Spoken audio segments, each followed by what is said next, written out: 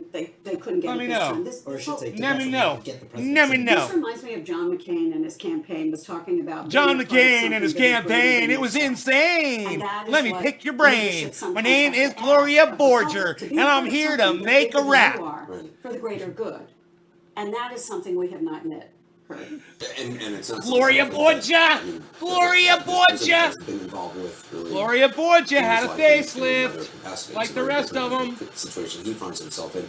I want to turn this over to Chris, his panel, for their take on the CDC. Matt motherfucking G, Matt Absolutely. Thank you very much, G is Anderson. here, So, Matt 50 G. or less. What's up, That's a Matt? what does that mean? Matt Well, I G, mean, the Matt obvious thing is that, motherfucking G there's not a polling is here. station in Matt most parts of G. America that can meet that Matt standard. G, Matt So I don't G, know if anybody's Matt doing the G, math on this, Matt but what G, you say Matt about G Cuba? We is got here. Super Tuesday Matt 3 G, coming up. Matt G, We got Matt G, we're in Matt the G middle is of a here. national election. G, Matt G, These Matt things G, are Matt G, Matt starting G, to collide. So the CDC's, and Terry, as you were talking earlier on, the states control Old school voting. So CDC says nothing 50 or above. Van's point is right. What happens to the state? Oh, you're still in the microstate with the board of elections, you gotta make the decision. People are going to vote on Tuesday. I mean, we already have a lot of people talking about these 4 elections are going to go on Tuesday. And I think CDC guides for all the big events.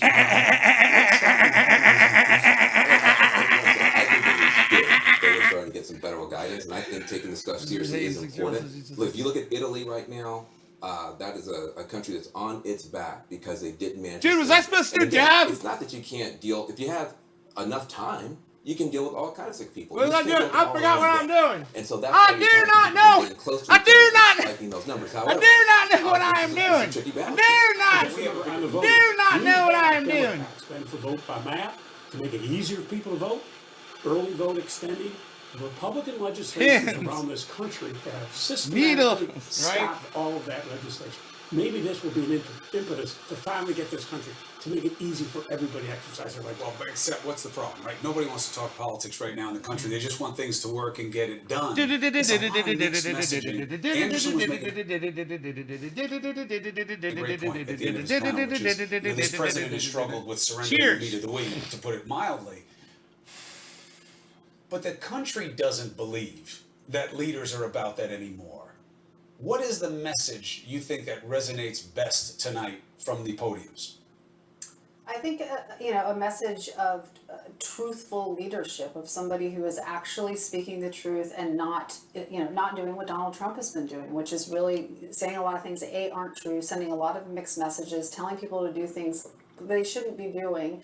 And so I think in this one, the favor goes to Biden for sure, right? Because he's a former vice president. And so I think people are in this moment are looking for somebody who's very steady, who has experience, and they're feeling unsafe. They're feeling unsure, they're feeling scared, and so I think when it comes to those kinds of moments, you are looking for somebody more like Joe Biden. So Anderson, we're waiting. Oh, I'm not even on, gonna read the that. I'm just two gonna block debaters to you. come out. It's supposed to happen any second now. Of course, as we pointed out, You can't call earlier, Bernie a those socialist podiums because are he's farther not. apart than we're So used to you seeing. lied, and now you're They blocked. are 6 feet apart. Bye-bye. And done in consultation with Kiss, a number kiss of folks. in the There rear we see, view. former Vice President Biden starting to come out. Also, Senator Sanders will be out there shortly. We're told that I think we won't be shaking hands, but that's the advance word I got. I'm not sure if that We'll is see. in fact the case. We'll see. Here's the moment. Do they keep the social isolation thing? There we go. Elbow bump. Was that an elbow thrown at the jaw of Bernie Sanders? Elbow. It was an elbow, man. Trendy days. it was Fucking a sort of coaching a Bernie. elbow Come in hot with your blow. elbows, son. Pow, There's pow, gonna be a bit of a pow, close pow. race. Take him There's down. taking Pow. pictures of them. That's Boom. probably Coup de something grace. like It's that. over. And again, that 6 foot of distance, something we have not seen. Frankly, we've never John seen Paul any kind of Jones debate. Bear. No, I mean, John really, Paul as Jones journalists, Bear. we're always excited He's about the here. witnesses to history. He's We can say that here. We've never lived through anything like this before. So, Anderson, keep me honest. As soon as we know that this is going to start, let me know. Dan, in terms of the uniqueness of it, how do you speak to the uniqueness of this moment when it's not, oh, cool history? It's this is terrible in a different way every day. Look, I think we're going to look back on this as an inflection point for all of our lives. First of all, you have a lot of people who, for the first time, are really having to take seriously. Listen, Democrats are talking about we need a healthcare system, we need a government that works. You now are looking down the barrel. Woo! A real challenge, and Woo! you know, this election, it matters, and how. Let's do some how live everyone streaming. Steps up to the plate. I need and some all water, that matter for a and lot we're of good. people. But also Are we you good? have We're people good? Are you who good? having to Sit think differently down. about their neighbors. Shut up. Think differently about their You're very responsibility good. to each other. Think differently about the You're needs of very the good. community. It doesn't Shut matter. up. This virus Sit down. doesn't care who I'll you be vote right back. for. It You doesn't stay care, right there. what Don't you get look up. like. This virus I know is I got coming you for tied to all that of chair us. and you can't get And up I'm anyway, starting so to see just some stay people right there. turning to each- Shut up. Do you turn to each other or on each other in a moment like this? And I think that's really going to be the opportunity for politics to change, for society to change, and it's a big test. It's the first time in a long time, Kirsten, that we've been told, you guys are interdependent. Yes. I'm only going to be as healthy as you help me be, and vice versa. Maybe that was the message this country needed more than anything else. It's horrible for it to come in a corona crisis, but it's an important message, especially for this country. Yeah, I mean, I think to remember that we're all interconnected and that we're in a community, and even when people are panicking and starting to hoard whatever it is. Toilet that they're hoarding, paper. you know, wait, Talk you know, about all these toilet people paper, doing these things. Kirsten. You know, take Talk as much about as you that need, stuff. be reasonable Wow, and water plan, on the but floor. remember that That's other people okay. are I got in that store and they have more. families and they need to be able, you know, to have access to the same things and to be thinking about it that way. Very different drumbeat than the us versus them, which has been dominating politics since the beginning of this administration. Real opportunity for the Democratic Party tonight to come out unified. This is a real opportunity. We've got Trump and all of his insanity. I mean, I'll be delicate how I say this. You watch his tweets today. There is something seriously wrong with this guy. And we have an opportunity to be big, to be bold, be presidential, show leadership. I'm hoping that we come out of this debate tonight unified as a Democratic Party. Opportunity People is will only say- as good they'll talk a lot of as shit, it is captured by the but people I just involved. don't like Anderson, you're gonna liars. see that any second. You're going to learn really Yeah, quick and, on you know, my live there's stream. now going to be a lot of people watching this debate with a different situation they are facing in their own lives. They are Are you facing guys the ready? potential of Bernie losing their Sanders, jobs Joe in the Biden? restaurants they work at, in the hotel they work at, where the airline they work for. It's time!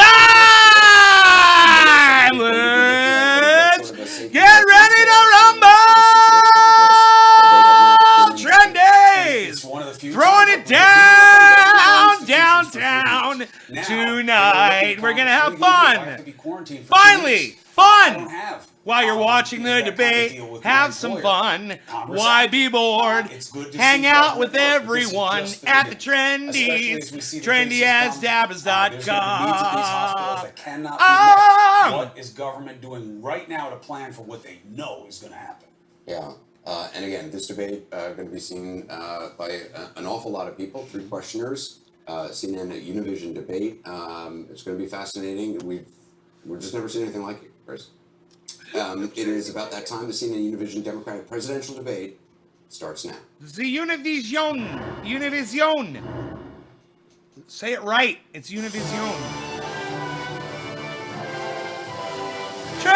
Trendies, we're here, and we're having fun with the debate. Good evening from Washington, D.C., and welcome to this unique event, the CNN Univision Democratic presidential debate with the 2 leading candidates for the Democratic nomination, former Vice President Joe Biden and Vermont Senator Bernie Sanders. We'll be in Spanish. Candidates, welcome, it's good to have you. I'm Jake Tapper, along with CNN's Dana Bash and Univision's Ilya Calderon. We come together tonight at an extraordinary time in our country when people are worried about far more than just presidential politics. We're in a national emergency because of the devastating global pandemic of coronavirus. It has killed nearly 6,000 people around the world and 65 dead and more than 3,300 known cases here in the United States. As a result, tonight's debate will focus heavily on the crisis. The setting of this debate is also different. To reduce unnecessary risk of transmission of the virus, CNN, Univision, the Democratic National Committee, and the campaigns moved this debate from Phoenix, Arizona to here at CNN studios in Washington without any audience. And all of this comes, of course, as 4 more states, Florida, Arizona, Ohio, and Illinois, prepare to vote on Tuesday, with Vice President Biden currently leading Senator Sanders in the race for delegates. Here's what we're going to do tonight. Each of you will have 90 seconds to answer questions and 45 seconds for responses and rebuttals. As much as we can, we hope this will be a conversation between the two of you. So let's begin with the most important issue right now, the coronavirus, and what you would do as president in the face But of they're it. right there in the room with them. Vice I didn't President realize Biden, that. let me start with you. We're in a reality right now that might have seemed unimaginable a week ago. Schools have been canceled for more than 25 million students. Grocery store shelves have been cleared out. March Madness, NBA games, Disney parks, Broadway, small businesses all shut down. Detroit And just Dabber. today, the CDC issued a new recommendation that for the next 8 weeks, events that consist of 50 people or more throughout the U.S. be canceled or postponed.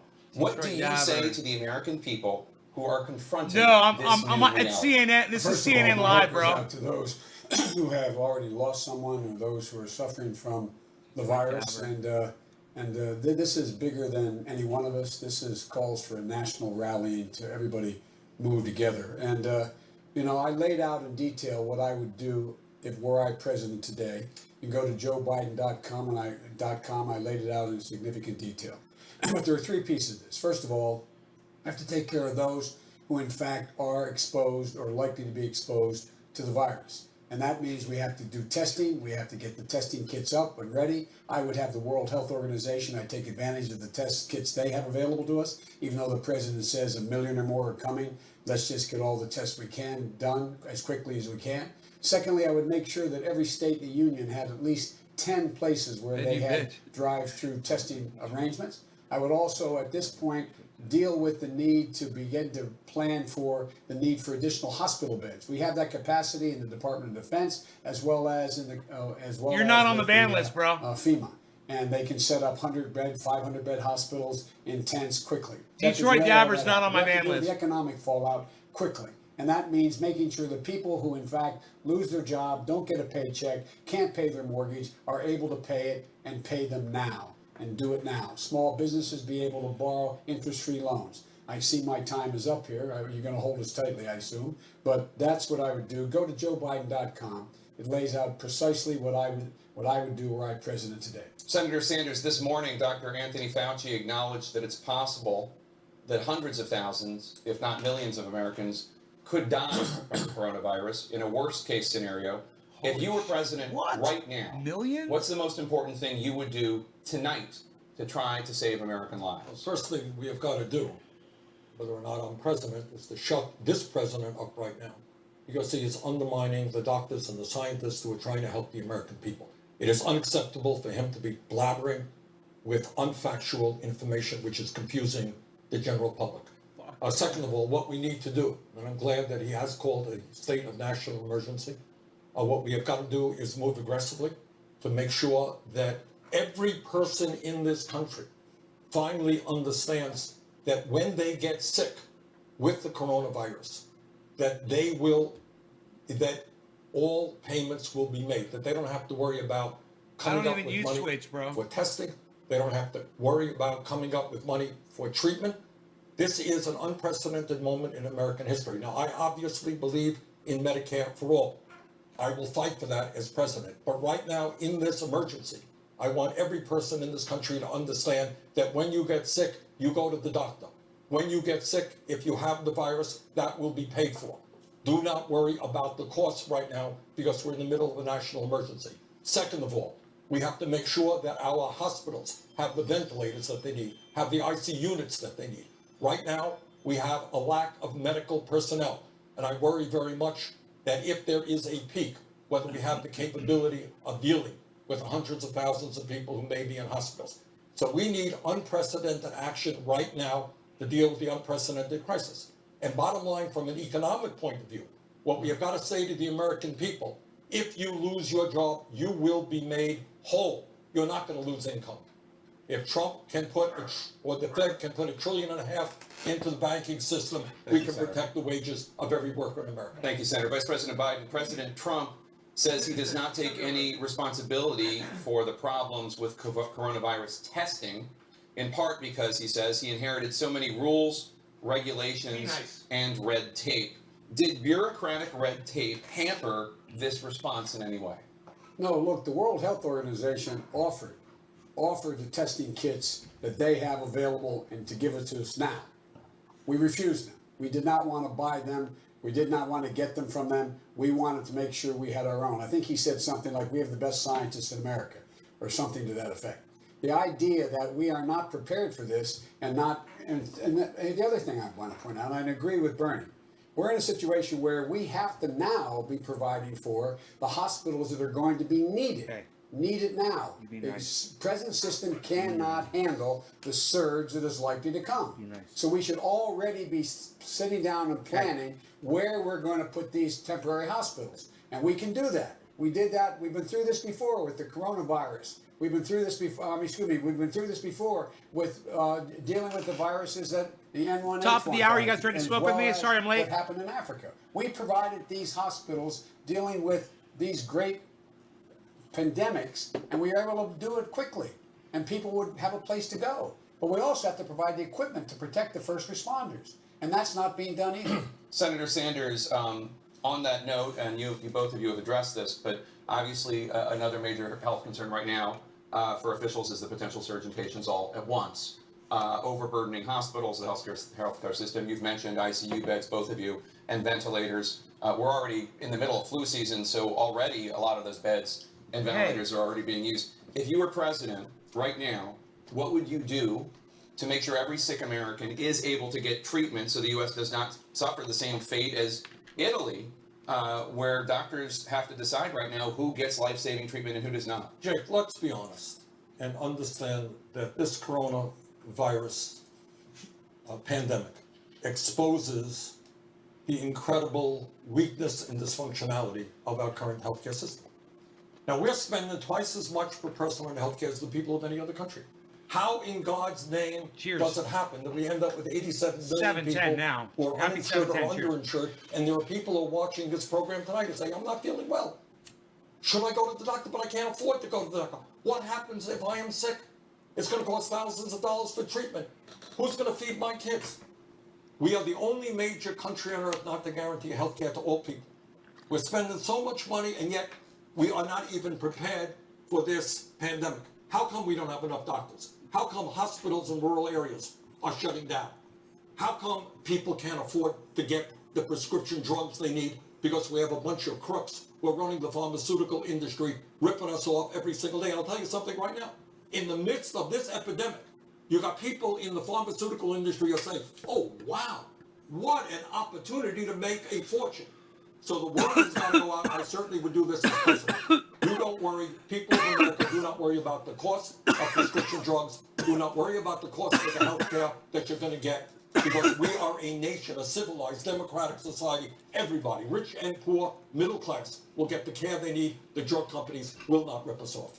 Thank you, Senator. Vice President Biden, some medical experts are saying the only true way to control this virus is through a national quarantine, requiring every American other than essential personnel to stay home. Would you take that unprecedented step of a national lockdown? What I would do is what we did in our administration. I would call a meeting in the Situation Room of all the experts in America dealing with this crisis. I would sit them down and I would do exactly what we did then. What is it that we need? Listen to the experts. What do we need? And with all due respect to Medicare for All, you have a single payer system in Italy. It doesn't work there. It has nothing to do with Medicare for All. That would not solve the problem at all. We can take care of that right now by making sure that no one has to pay for treatment, period, because of the crisis. No one has to pay for whatever drugs are needed, period, because of the crisis. No one has to pay for hospitalization because of the crisis, period. That is a national emergency. Robert, what's up, son? It is not working in Italy right now, and they have a single payer system.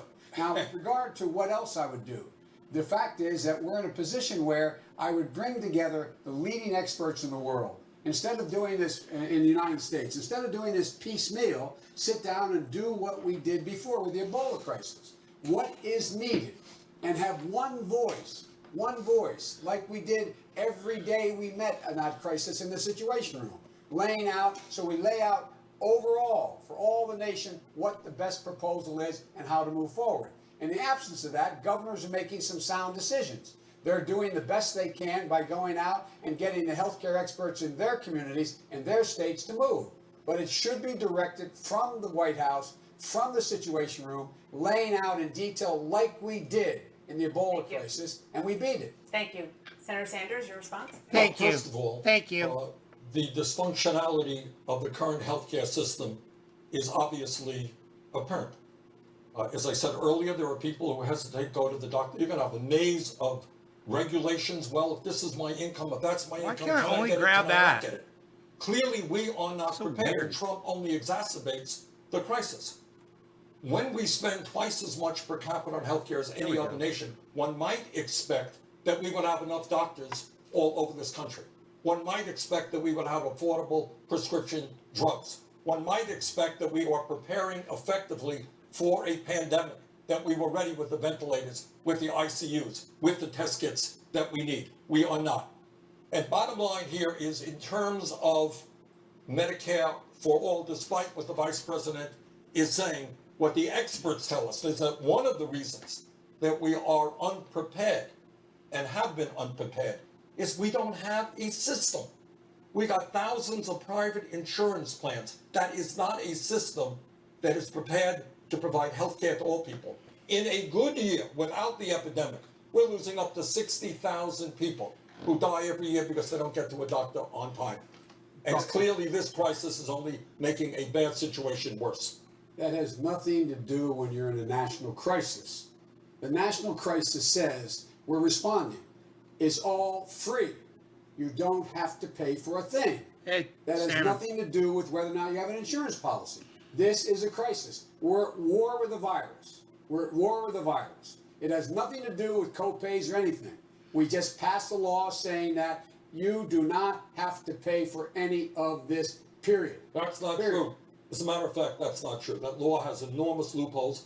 I understand that Nancy Pelosi did her best. Republicans prevented it. No, What you're talking about, Joe, here is enormous loopholes within that, that in fact it is not necessarily covering treatment for all people in America, and that people are going to be stuck with a bill unless we change that. And we're going to offer legislation to in fact change that. If I may, I offered legislation. I laid out on my plan that it would cover exactly what is not covered by the House. I laid out in the plan that I laid out for while we would deal with this crisis. Nobody will pay for anything having to do with the crisis. This is a national emergency. There isn't a question of whether or not this is something that can be covered by insurance or anything else. We, out of the Treasury, are going to pay for this. It's a national emergency. But you see, that's what my plan calls for. But the weakness of this is, let's just do hypothetical. Family members diagnosed with the virus, terrible tragedy, massive anxiety. The wife has the virus, the husband is a wreck, wants to go to a psychologist, wants to get counseling, doesn't have the money to do that. Maybe their kid breaks a leg, they don't have the money to go to healthcare. So you're saying right now in the middle of a crisis, but you know what? Last year, at least 30,000 people died in America because they didn't get healthcare when they should, because we don't have universal coverage. I think that's a crisis. 1 out of 5 people in America cannot afford the prescription drugs they need. They suffer. Some die. I consider that a crisis. Bottom line is, we need a simple system which exists in Canada, exists in countries all over the world.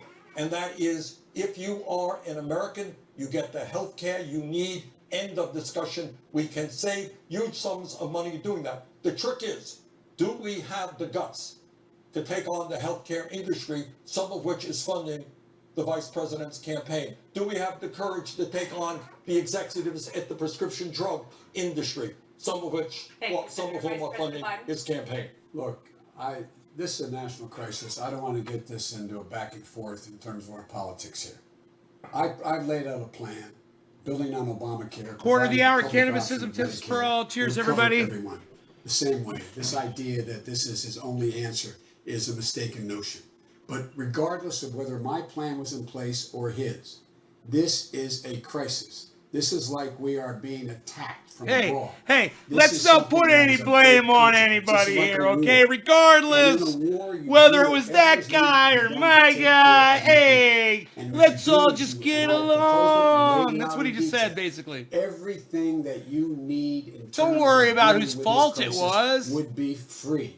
It is paid for by the taxpayers generally. Generally. It has nothing to do with Bernie's Medicare for all. You did not hear who it was. Who it was is not relevant. Don't worry about The it. Vice President just mentioned war. It's all But fine. would you deploy the U.S. military in effort to contain the virus, and if so, how? Well, I think we use all of the tools that make sense. And using the National Guard, which is, folks, I think in New York State are already using the National Guard, that is something that has to be done. This is clearly, as the Vice President indicated, a national emergency. And what I worry about is not only how we respond aggressively to the virus, but also how we respond aggressively to the economic fallout of a global recession. So right now, in Illinois and Ohio, if my memory is correct, the governor there has said they're closing down bars, they're closing down restaurants. What happens to the workers who are there? What happens to the millions of workers who may end up losing their jobs? So what I think we have got to do right now is if Trump can provide, or the Fed can provide. There's plenty of jobs. There's plenty of jobs for everyone. The economy's great. Say to every worker in America, you know welcome to the Don't fucking panic. bubble You're bursting, not everybody. gonna Welcome be to the able pay your recession. mortgage, Senator, because you're going to get a check. You're going to be made Senator, we're going to whole. talk about the economic. Go Let's ahead, play the Rogan for a little The issue bit. is I would call out He's the restless and wild. Now, they have the capacity Rogan, play to with me. provide this surge help that hospitals need and that is needed across the nation. I would make sure that they did exactly what they're prepared to do. They've done it. They did it in the Ebola crisis. They've done it. They have the capacity to build 500-bed hospitals and are in tents that are completely safe and secure and provide the help to get it done to anybody, this overflow. So it is a national emergency. I would call out the military. The Ebola crisis is one thing. This is obviously a pandemic, which is far more severe and impactful to this country. And I think one of the things that we want to remember here is that we got a lot of elderly people in this country who are told, stay home, don't leave your house. Who's going to get food to them? How do we get food to them? You got schools all over this country now being shut down. Okay? How are we going to make sure that the kids do well in this crisis, not become traumatized? What do we do about the parents now who have to stay home with the kids and can't go to work? So I think what bottom line here is that in this crisis, we have got to start paying attention to the most vulnerable. That includes people who are in prison right now, people who are in homeless shelters right now. What about the 500,000 people who are homeless tonight? Who's going to respond to them? Now, in 2008, when we had the Wall Street bailout, they did very well for the people on top. They bailed On out Facebook too, the yeah. folks on Wall Street, but they forgot about the suffering of ordinary Americans. This time around, let us learn that lesson. Let us pay attention to the working Thank you, families in this Senator. country. We and have the most vulnerable. We have learned that lesson. And again, I lay out in detail. What we should be doing now is we should be surging help to those places which are the most vulnerable. We should have every single person that's in a nursing home being able to be tested. We should be moving forces in to do that. We should move in the capability to do that. We should be sitting down, the president should be sitting down in a situation room right now and do what we did before and asking the question, okay, you're going to close everything. Well, if you close everything, how do you get prescriptions that have to be filled? How do you make sure when you close that school, those children are going to be able to get the school food program? How do you make sure that you're going to be able to see to it that you get your mortgage paid? I propose that all of that be covered, and it's going to take a multi-billion-dollar program to do that. But first things first. The first thing is take care of the immediate needs we have now relating to surging the kind of capability we have to prevent this great bump in terms of this, how it's going to cause such pain, as well as moving in the direction of making sure we have a long-term plan. Thank you, Mr. to make Vice sure President. it's We're going to taken care talk in a moment a lot more about the economic impact. But first, Senator Sanders, I want to ask about China. When this outbreak first started in China, the government there censored the whistleblower doctor who sounded the alarm and downplayed the true gravity of the virus. Right. What consequences should China face for its role in this global crisis? Well, one of the consequences is we have got to learn that you cannot lie to the American people. You cannot be less than frank about the nature of the crisis. And what bothers me very much is you have a president of the United States today, Mr. Trump, who is praising China for the good work that they are doing, when in fact, as you indicated, they were lying to their own people and allowing that virus to move much more aggressively than should have been the case. Look, I don't think this is the time for reclamation.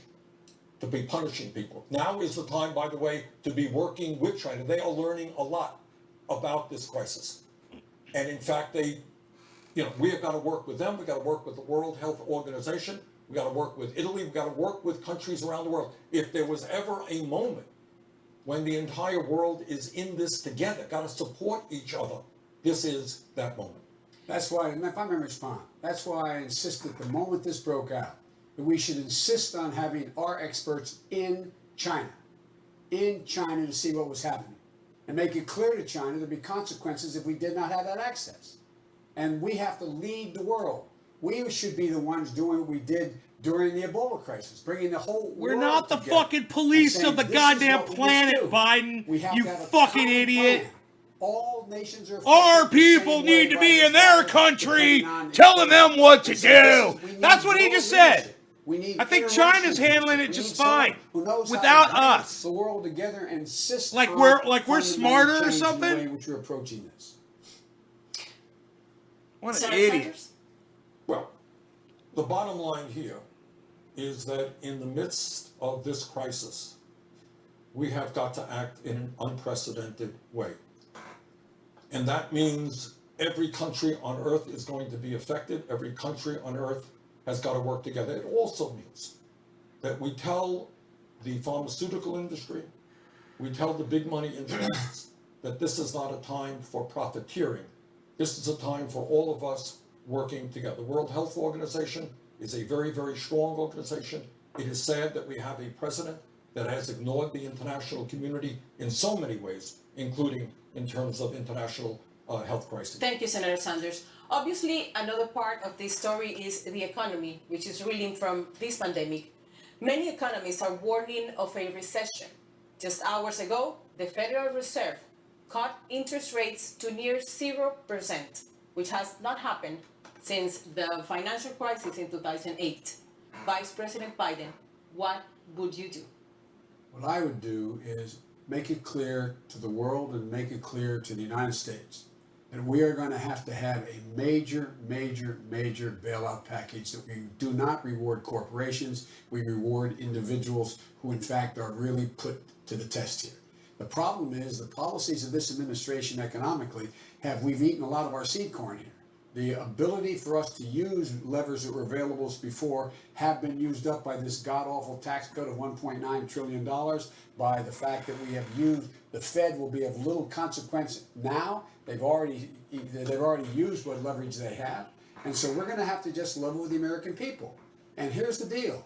We're going to have to not only deal with the immediate crisis, economic crisis, which is the most critical now, to let people know their mortgages are going to be paid, their rents are going to be paid, they're going to have child care, they're going to make sure that all their medical bills are cared for relating to this, etc.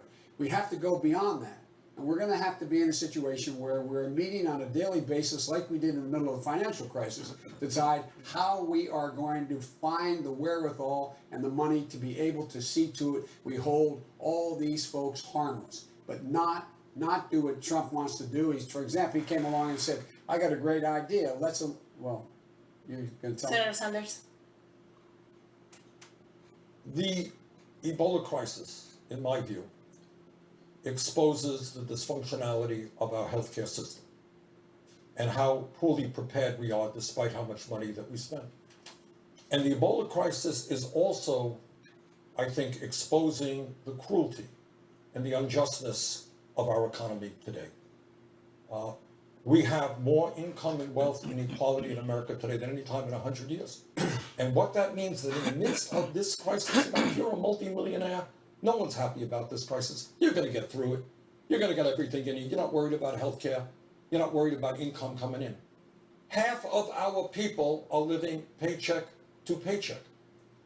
We got people who are struggling, working 2 or 3 jobs to put food on the table. What is going to happen to them? So the lesson to be learned is we have got to move aggressively right now to address the economic crisis as a result of Ebola, keep talking about Ebola. We got Ebola in my head here right now. As a result of the virus here, the coronavirus, what we have got to do also is understand the fragility of the economy and how unjust and unfair it is that so few have so much and so many have so little. People are looking for results, not a revolution. They want to deal with the results they need right now. And we can do that by making sure that we make everybody That was whole bad. who has been so badly hurt. In terms of they lose the job, in terms of not having. Dude, the I can ability see to all the care for memes their now. children, in terms Bernie of the Sanders healthcare is costs gonna that they have save us in from this Ebola, crisis. everyone. We can make them whole. Now, yeah. and put in process a system whereby they all are made whole. That has nothing to do with the legitimate concern about income equality in America. That's real. That's real. But that does not affect the need for us to act swiftly and very thoroughly and in concert with all the forces that we need to bring to bear to deal with the crisis now. So no one's thrown out of their home. No one loses their mortgage. No one is kicked out of their house. No one loses their paycheck. No one is in a position where they have a significant financial disability as a consequence of this of this particular crisis. Thank you, Vice President. Senator Sanders. Well, Ebola. It goes without saying that as a nation, we have to respond as forcefully as we can to the current crisis. But We've it got an is Ebola problem. not good enough not to be understanding I'll save us from Ebola. how we got here and where we want to go into the future. So how does it happen that today, in the wealthiest country in the history of the world, half of our people are scared to death? Good. I agree. In fact, that was my idea originally, to make sure that every person in this country is made whole as a result of this crisis. But God willing, this crisis is going Look at to Biden. end. He's like, And we are going to good. have to develop an economy in which half of our people Good. He should are call not living what paycheck to Sanders just paycheck said was and fucked struggling up. to He put should food call him on the it. table. I don't disagree with that. You were asking about the crisis. What are we going to do about the crisis now, which is incredibly Sanders is consequential like, to good. millions and millions of Hey, Americans? there's a huge crisis. And It's not waking gonna everybody be up. solved That's what we by need. a It's what we change in call for. tax Good. policy now. It's not going to be solved by a Ugh. change in how we deal with health. Sanders said It's some gotta be fucked up solved with shit, an man. Emergency need right now. Right They need to now. talk about What can we guns. do? First thing we do is make sure that Oh, healthcare God. is available by us having the tools to be able to deal with it, and that requires us to go out and do much more than this president has done. Why in does terms my of planning. counter get stuck Secondly, on it requires us to be 58? in a position where we're anticipating what will happen in the next month or weeks in terms of the flow into the healthcare system by bringing the military. Bottom of the along, hour. more Bruce T. hospital Phillips beds, says more it's bogey training, more time. equipment to save the first responders as well. In I addition agree. to that, we then have to also look at what are the immediate needs. And I Right today, concur, how about that Bruce. person who's been laid I off today? concur. How about that person who doesn't have an income today? They have to know that tomorrow, when the paycheck comes due, you will get that paycheck. And thirdly, we have to think long term about how we deal with making all those who've been badly damaged right again. And then we move on. Then we move on to change the economy in ways that are more profoundly necessary than people think, but do not respond to the immediate needs we have now. First things first. Thank you, Vice President. Senator Sanders, you voted against bailouts following the 2008 financial crisis. Yes. Many believe those spending bills were a crucial part of stabilizing the economy back then. Would you support bailouts for industries that are being crushed by the coronavirus outbreak now? I did, you're quite right, I voted against, because I believe that the illegal behavior being done by the people on Wall Street should not be rewarded by a bailout. And today, by the way, those banks are more prosperous and own more assets, by and large, than they did back then. They're bigger now than they were then. No law regarding cannabis. I thought at Cannabis the is time intensive for all. that Cheers, in the everybody. midst of massive income and wealth inequality, the people on top, through a surtax on the very wealthy, should bail out. And it's not just a talk bailout.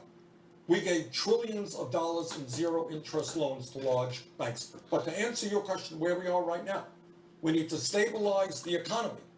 But we can't repeat what we did in 2008. Joe voted for that. I voted against it.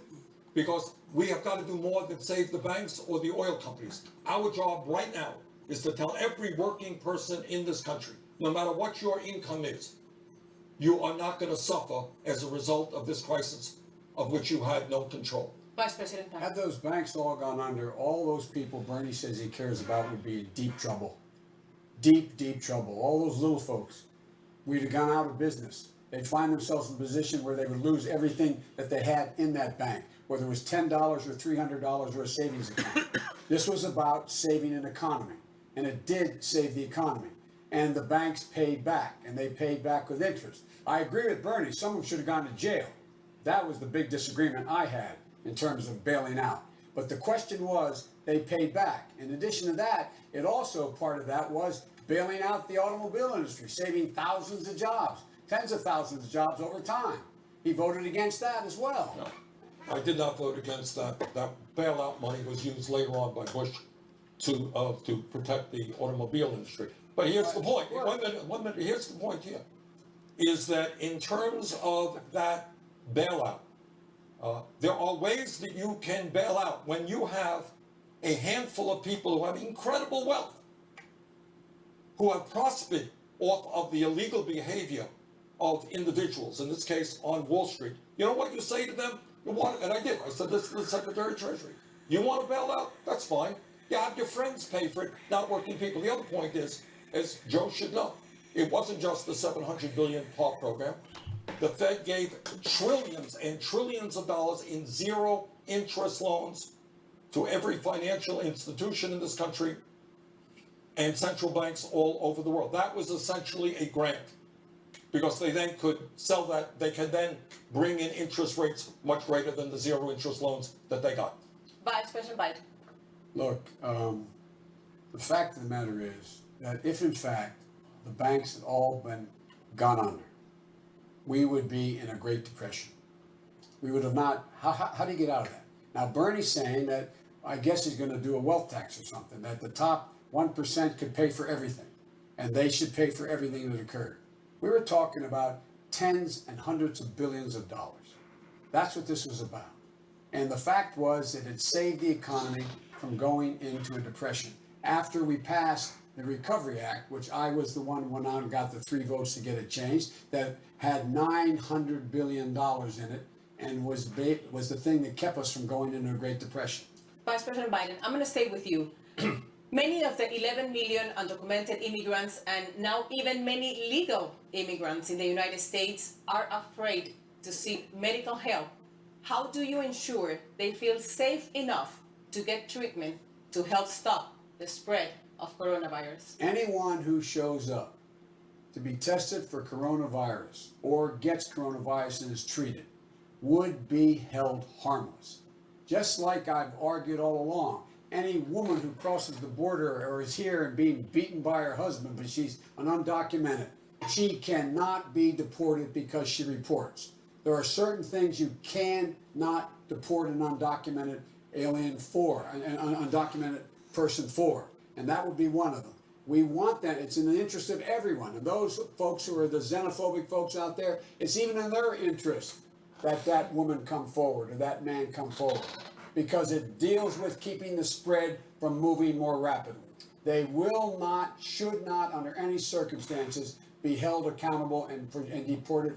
Alien, he said. That's not good. I have been criticized because the proposal for Medicare for All that I introduced includes making sure that undocumented people are also covered. And right now, we have the absurd situation where undocumented people who try to do the right thing, they're sick, they want to go to the doctor, they don't want to spread this disease, are now standing and thinking about whether ICE is going to deport them. So one of the things that we have to do is to make sure that everybody feels comfortable getting the health care that they need. That should be a general principle above and beyond the coronavirus. Second of all, we've got to end these terrible ICE raids, which are terrorizing communities all over this country. And thirdly, to answer your question, the time is long overdue for this country to move to comprehensive immigration reform and a path towards citizenship for those 11 million undocumented. And furthermore, on day one as president, I would restore the legal status of the 1.8. Senator, thank you. We're going young to talk people about immigration in a minute, but first I want to ask about something that's going on right now. Again, back to this crisis. We know that people over the age of 60 and those with underlying medical conditions, especially heart disease, lung disease, and diabetes, are the most vulnerable to coronavirus. That's all They're being ages. asked to change their behavior to protect themselves. So Senator Sanders, All we'll start ages. with you. You're 78 years old. You had a heart attack. What are you doing to protect yourself? Well, a great deal. I mean, last night we had a fireside chat, not a rally. I love doing rallies, and we bring many thousands of people out to our rallies. I enjoy it very much. We're not doing that right now. In fact, our entire staff is working from home. So on a personal level, what we're doing is, I'm not shaking hands. Joe and I did not shake hands.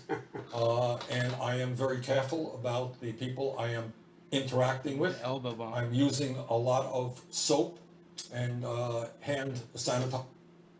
I do not get the infection. And I have to say, thank God right now, I do not have any symptoms, and I feel very grateful for that. Vice President Biden, you're 77. What are you doing to protect yourself? Well, fortunately, I don't have any of the underlying conditions you talked about that I have to worry about, number one. Number two, thank God, for the time being, anything can happen, as my mother would say, knock on wood, that I'm in good health. Number three, I'm taking all the precautions anyone would take, whether they're 30 years old or 60 years old or 80 years old. And that is, I want to make sure that I do not shake hands any longer. I do not engage. We did the same thing. Our staff is all working from home. We are not doing rallies any longer. We're doing virtual rallies. We're doing virtual town hall meetings. We're in a situation where now I do not, as I said, when we encounter people, we're not going into Dan crowds. said. And so I'm taking all The the precautions boneyard, that I everyone love it, else bro. should be taking. I wash my hands God knows how many times a day with hot water boneyard. and soap. I carry with me, as a matter of fact, I have in my bag outside here, a hand sanitizer. I don't know how many times a day I use that. funny. I make sure I don't touch my face, and so on. So I'm taking all the precautions we're told for everybody else to take. Let's turn to the race more broadly now. Throughout this campaign, you've each laid out starkly different visions for how to bring about change. Vice President Biden, Senator Sanders is calling for a political revolution. You said people want results, not a revolution. Make the case for why a revolution is not what the country needs or wants. We have problems we have to solve now. Now, what's a revolution going to do? Disrupt everything in the meantime? Look, the senator talks about his Medicare for all. He still hasn't told you how he's going to ever get it passed. He hasn't told you how, in fact, there's any possibility of that happening. He hadn't told you how much it's going to cost. He hadn't tell you how it's going to apply. It doesn't kick in for 4 years even after it passes. We want a revolution. Let's act now. Pass the Biden healthcare plan, which takes Obamacare, restores all the cuts made to it, subsidizes it further, provides for lower drug prices, make sure that there's no hidden bills, make sure that we invest, what I want to invest $50 billion in dealing with underlying diseases that are of great consequence, diabetes, Alzheimer's, and cancer. Make sure that we have a Medicare option that's in a public option providing Medicare for us. We can do that now. I can get that passed. I can get that done if I'm President of the United States of America. That will be a fundamental change, and it happens now. I can tell you from experience, being a significant consumer of healthcare, with my sons, my family, all the things we've gone through. What people want is hope, and they need it now, not 4 years from now. And Bernie still hasn't told us how he's going to pay for it. We're talking about a $30+ trillion plan. Not quite true. Senator Sanders. Look, let's do something that is very rarely done in the Congress.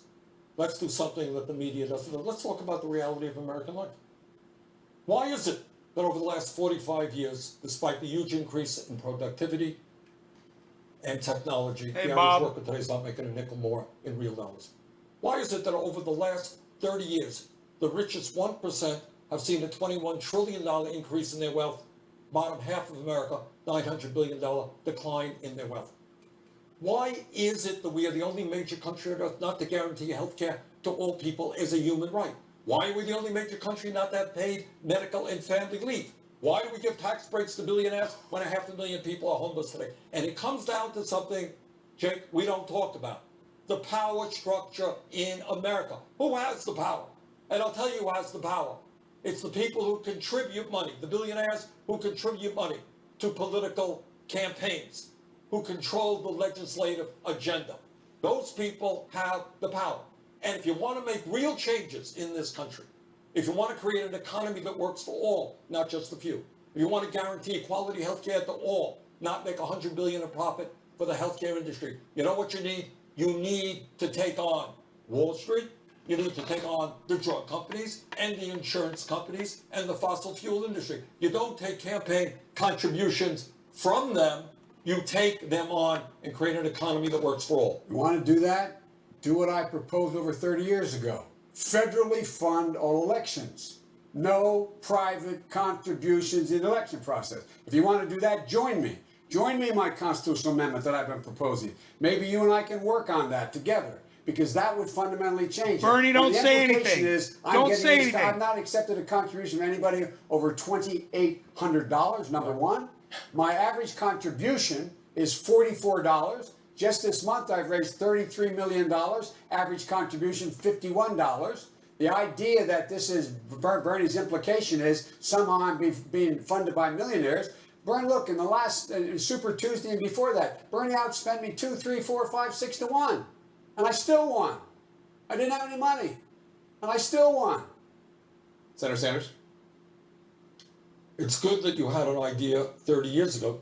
I don't want to join you. Why don't you join me? Why don't you get rid of the super PAC that you have right now? Boom! Which is running very ugly negative ads about me, by the way.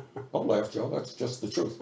And I got 2 other super PACs. evil. running ads. The evil Okay, so laugh. let's just say right now, go on television and say, hey, you know what? I think in the past, Joe, if I'm not mistaken, you condemned super PACs. Is that correct? You get rid of the 9 super PACs you have? I don't have 9 super. I don't have You any have super 9. PACs. You want me to list them? No, yeah, you go ahead. Let's Okay, come on. Give me a break. No, I won't give you a break on this one, Joe. You want me to list them? Yeah, give me a break. Running negative. But here's the point.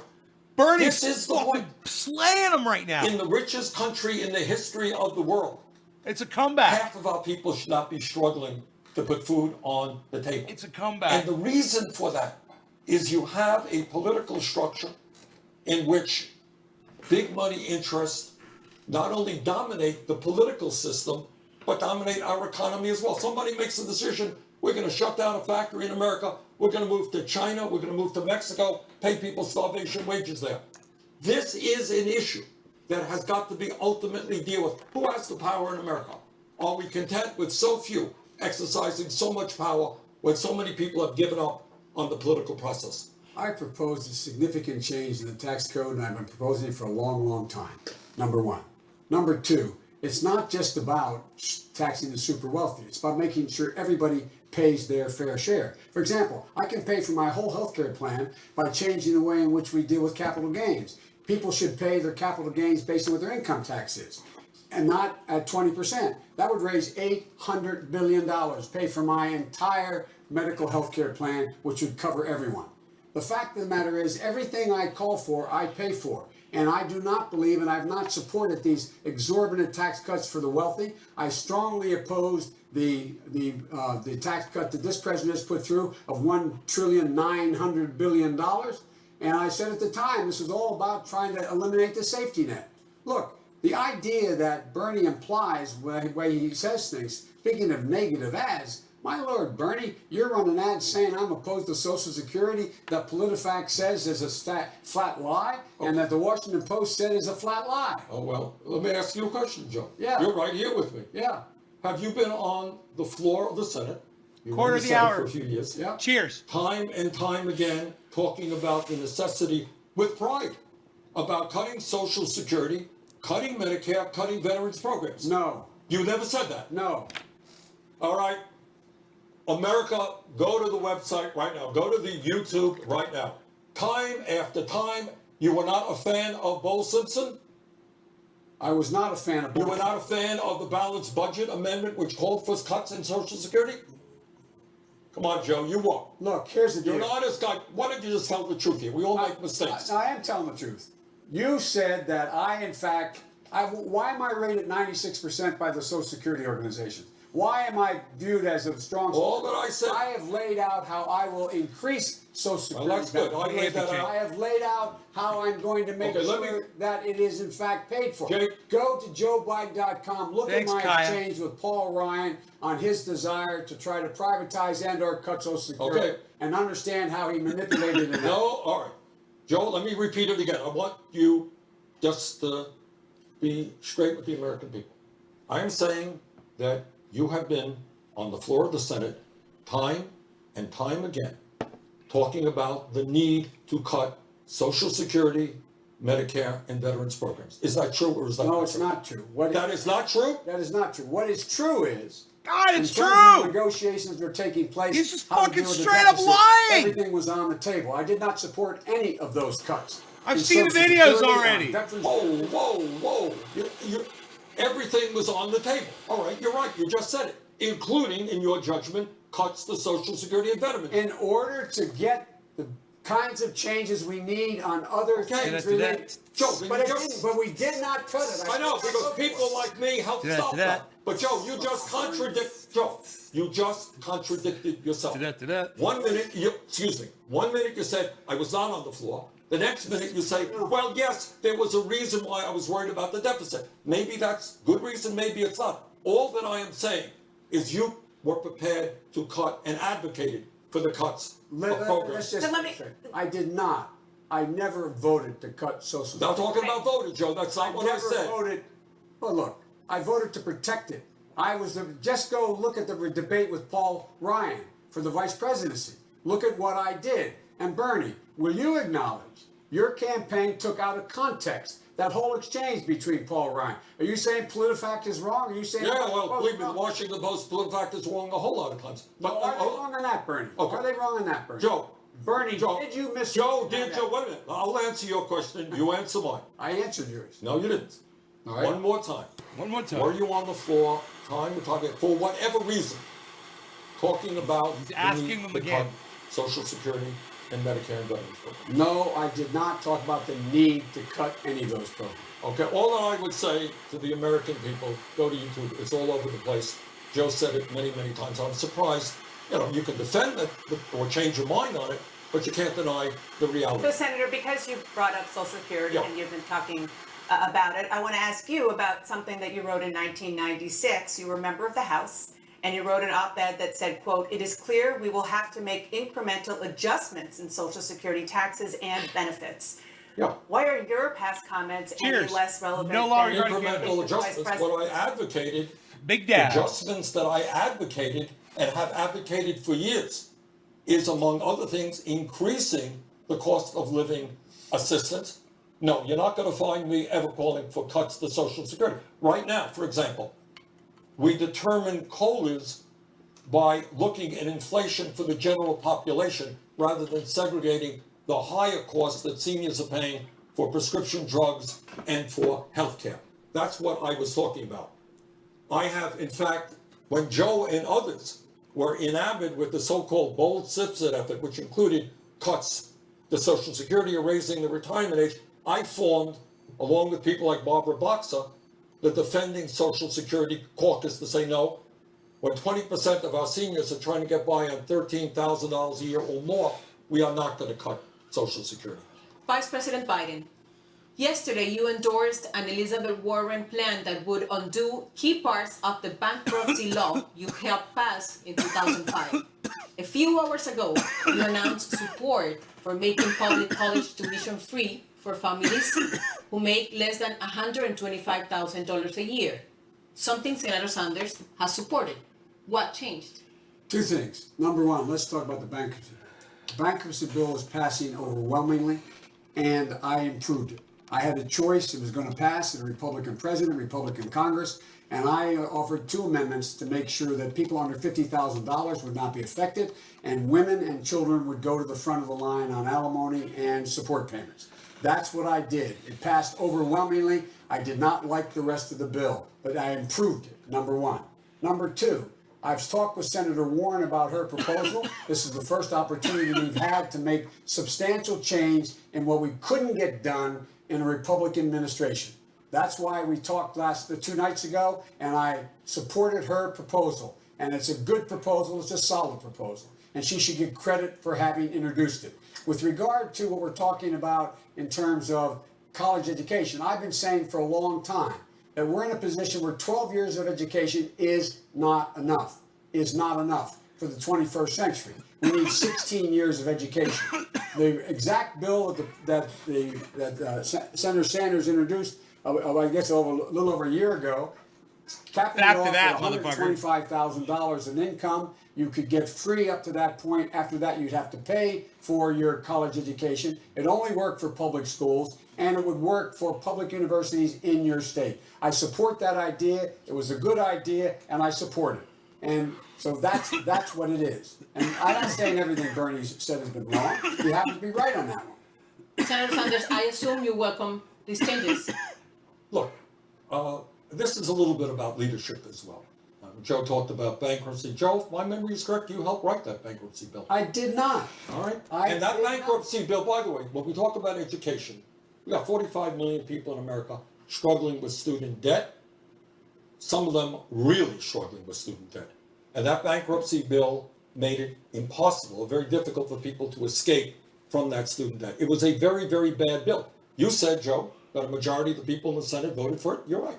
Overwhelming majority. Overwhelmingly. Well, I voted against it Do that. in the House, and I was right. And I don't have to rethink my position, because that's what leadership is about, having the guts to take an unpopular vote. But it's not just bankruptcy. The difference between Joe and I on higher education is 4 years ago. It was not a popular idea, Joe. Glad you're coming around now. 4 years ago, when I said that public colleges and universities should be tuition free, people were saying, Bernie, that's a radical idea. Well, you got states and cities and counties all over the country that are moving in that direction. And I'm glad that Joe is on board. But what leadership is about is going forward when it's not popular, when it's an idea that you get criticized for. So I'm proud of that fact, and I'm proud of my leadership on many issues. Joe, since the campaign, has come around. I talked about raising that minimum wage $15 an hour 4 years ago, Joe. So did I, and I went out and $15 an hour? $15 an hour, New York City. Go talk to the governor. Oh, I will talk to the governor. I'm not aware of that. All right. I am not aware of that. You should be aware. Look. All right. 4 years ago, it was a radical idea. Very few people in Congress were talking about it. Go ahead, Vice President. Well, here, look. Let's get something straight about the bankruptcy bill. The bankruptcy bill already, it did not affect student debt for 90% because the law had already been passed. You could not declare bankruptcy for those loans that were from private institutions. You couldn't do it. And so the bankruptcy bill didn't affect that. It affected 10% of the people, the first bankruptcy bill. 10% of the student loans, number one. Number two, now we're in a position where we're able to correct that problem. The fact is, if I hadn't stepped up and changed the law as it relates to people making less than $50,000, those who for alimony and child support, then guess what? They would have been in the bucket too. It was going to pass anyway. I made it. Let me finish. I made it incrementally better. I did not like the bill. I did not support the bill, and I made it clear to the industry I didn't like the bill.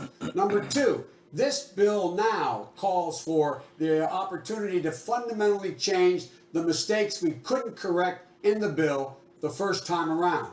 And that is why I support Elizabeth Warren's idea. And it's a very good idea. Senator Sanders, go ahead. Well, this is kind of circular logic. We're going to reform the bill that I voted for. Well, if you hadn't voted for it, and if you had rallied other people, as I try to do in the House voting against it, we might not have the problems with it we have today. You know, what leadership is about, Joe, and it deals with, whether, your opposition or your support, I should say, for legislation regarding gay communities and the so-called Defense of Marriage Act. You remember that bill, right? You remember the Defense of Marriage Act. It was, gay marriage today is considered a little bit differently than it was 25 years ago. I remember that vote. It was a very hard vote. I voted against the Defense of Marriage Act. You voted for it. I voted against the bankruptcy bill. You voted for it. I voted against the war in Iraq, which was also a tough vote. You voted for it. I voted against disastrous trade agreements like NAFTA and PNTR with China, which cost this country over 4 million good-paying jobs. You voted for it. I voted against the Hyde Amendment, which denies lower-income women the right to get an abortion. You have consistently voted for it. I don't know what your position is on it today, but you have consistently voted for it. In other words, all that I'm saying here, we can argue about the merits of the bill. Vice President Biden. It takes courage sometimes to do the right thing. We can argue about the past and the future. This man voted against the Brady bill 5 times. Background checks, 5 times. Number one. Number two, this man is the only one of the few Democrats I know who voted to exempt the gun industry from being able to be sued. Talk about a special interest. We can sue, we should be able to sue drug companies, we should be able to sue tobacco companies. We cannot sue the gun manufacturers because he voted for that years ago. He says it was a mistake now. I'm prepared to accept he says it's a mistake. Well, the question is, what do we do from this point on? And by the way, I might add, I'm the first person to go on national television in any administration and say I supported gay marriage. I supported gay marriage when asked. And it started a ripple effect. I'm not taking all credit for it, but I'm the first major player to say I support gay marriage on national television. All that I'm saying here is leadership. We can argue, this or that bill. But what I'm suggesting is that in this time of crisis, when we're living in a really, really unsettling world, economically, from a healthcare perspective with the coronavirus, the people of America know my record, okay? For 30 years, I have stood with the working families of this country.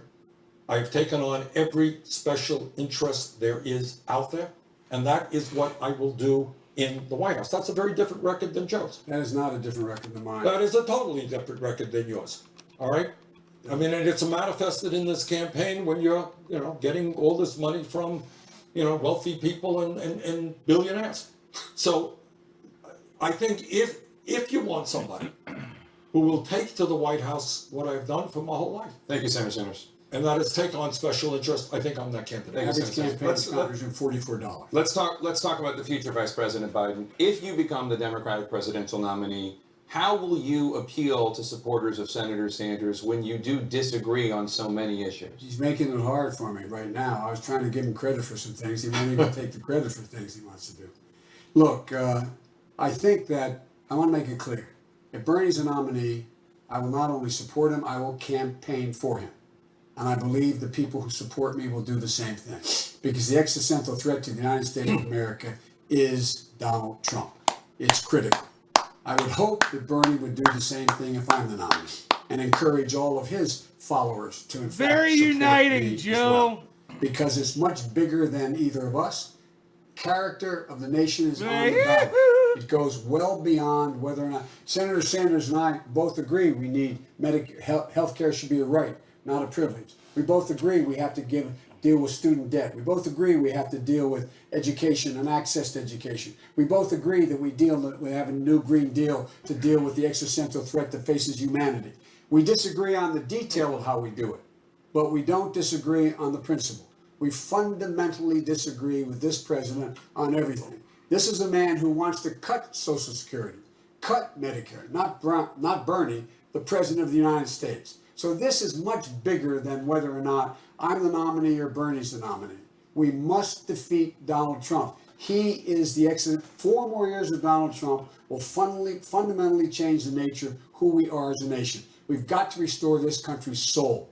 That's essential. And as long as this president is there, we're not going to be able to do that. Senator Sanders, Can I just say a word, then I'll respond to you? Well, it's just a quick question, which is, if he is the nominee, Vice President Biden, you've already said you would support him. Of course. But will you campaign for him? Will you urge your supporters to On support day one, when I announced my candidacy, what I said is this country cannot deal with a president who is a pathological liar, who is running a corrupt administration, who obviously doesn't know the Constitution of the United States, who believes is above the law, who is a racist and a sexist and a homophobe. He is the most dangerous president in the modern history of this country. And what I said on day one, Joe, day one, that obviously I hope to win the nomination. But if I don't win the nomination, and I think every other Democratic candidate is prepared to come together to do everything humanly possible to defeat Donald Trump. But let me respond to something that Joe said. We talk about the Green New Deal and all of these things in general terms, but details make a difference.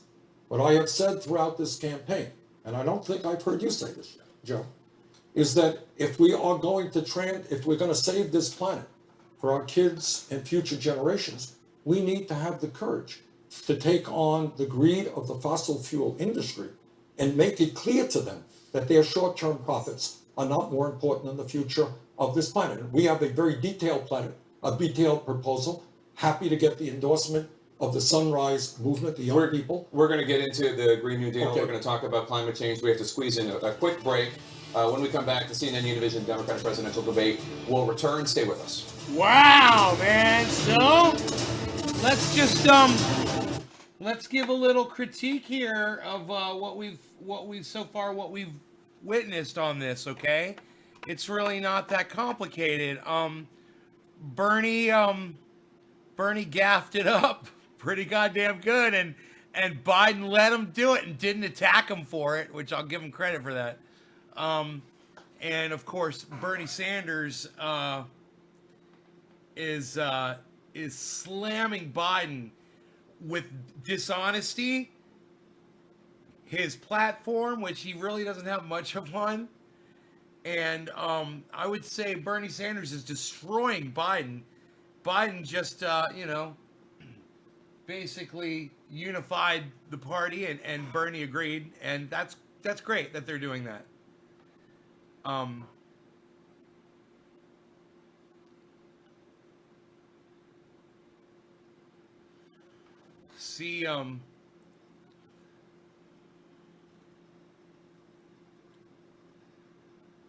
So this is basically a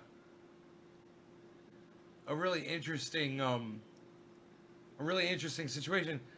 I wonder if we could turn on Facebook. Let's see what happens while the debate is off. I don't know. Maybe I'm banned from live streaming on all my channels now. We'll see. We'll see what they did to me. Okay, I'm seeing that I am live on all 6 Facebook channels. It says that I'm broadcasting to all 6 Facebook channels. Let's see if I'm able to get viewers.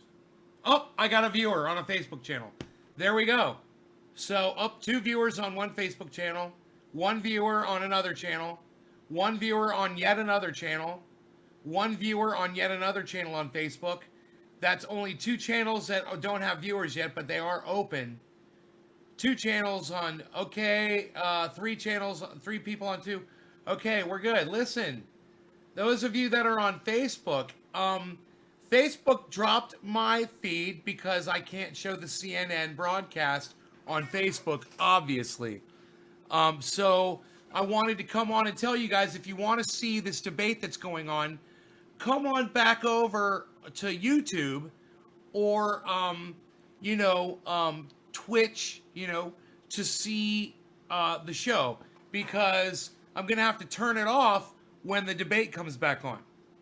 I'm going to have to turn off the Facebooks, all 6 of my Facebook channels, and dump a whole bunch of people. And I know that really, really sucks. Yo, Enoch. So come on over to YouTube, guys. Everybody come on over to my YouTube channel right now. Hey, Megzer.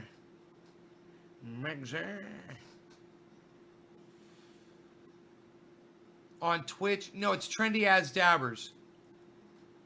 Trendy As Dabbers on YouTube, Trendy As Dabbers on Twitch.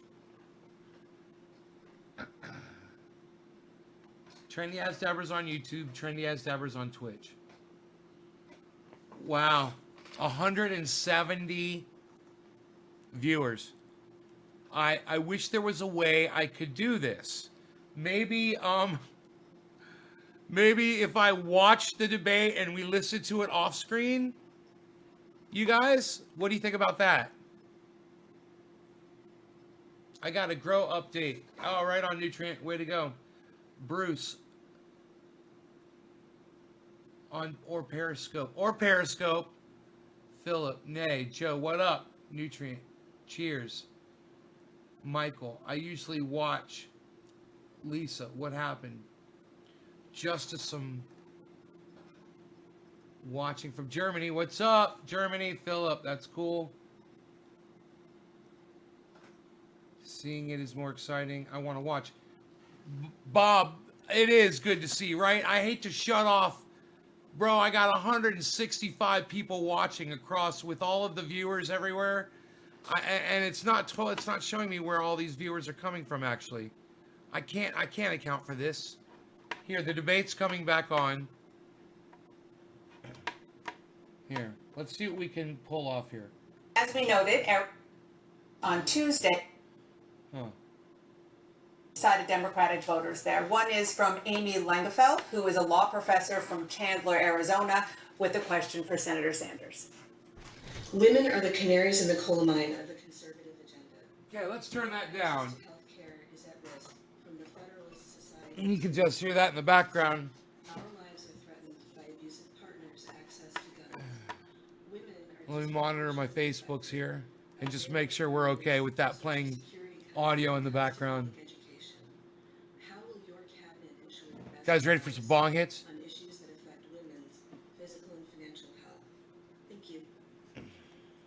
My cabinet, my administration look like America. Last I heard, over half of the people in America are women, and that will be the representation of my administration. And in terms of policies, unlike Joe, I have consistently believed, and have a 100% lifetime voting record from groups like NARAL, that it is a woman's right to control her own body, not the government. I have believed that we have got to move aggressively to deal with domestic violence in this country. I have aggressively and Hey, I Kevin. think effectively made the case that we cannot have women in America earning 80 cents on the dollar compared to men, and if you're a minority woman, it's 50 or 60 cents on the dollar. We need to have universal, affordable, high-quality child care, so women who are single or married can go off to work and know that their kids are going to be well taken care Happy of. 710 cheers, I everybody think know if law you regarding look cannabis. at my agenda, which is on BernieSanders.com, what you will find, it is a very strong This is agenda in Jack fighting Harrer, for the bud. rights of women who today are under incredible political assault by Trump and Republican governors all across this country. Vice President May I Biden, respond to that? please. Yes, thank you. Number one, I agree with the question, the underlying premise of Amy's question. Number one, I committed that if I'm elected president, have an opportunity to appoint someone to the courts, I'll appoint the first black woman to the courts. It's required that they have Number one, number representation. one. It's long overdue. Secondly, if I'm elected president, my cabinet, my administration will look like the country. And I commit that I will in fact pick a woman to be vice president. There are a number of women who are qualified to be president tomorrow. I would pick a woman to be my vice president. Number three, I'm the guy that wrote the domestic violence law, and I'm the guy that put in the prohibitions that no one who abuses someone else should be able to own a gun. Period. They should not be able to own a gun. I would get the boyfriend exception amended. Now I've gotten it passed that if you get a stay away order from a court, you have a child with someone, you cannot own a gun. No one should be able to own a gun who has abused a woman, period. Vice President, if I could just follow up. Just to be clear, you just committed here tonight that your running mate, if you get the nomination, will be a woman? Yes. Okay, let me. Senator Sanders, will you Right now, make that? may I just respond and Please. ask Joe a question? Right now, a woman's right to control her own body is under massive assault, unprecedented assault.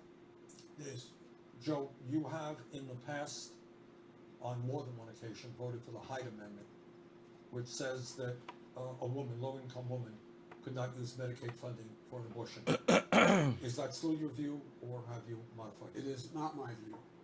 It's not my view. And by the way, everybody who has been in the Congress voted for the Hyde Amendment at one point or another because it was locked in other bills.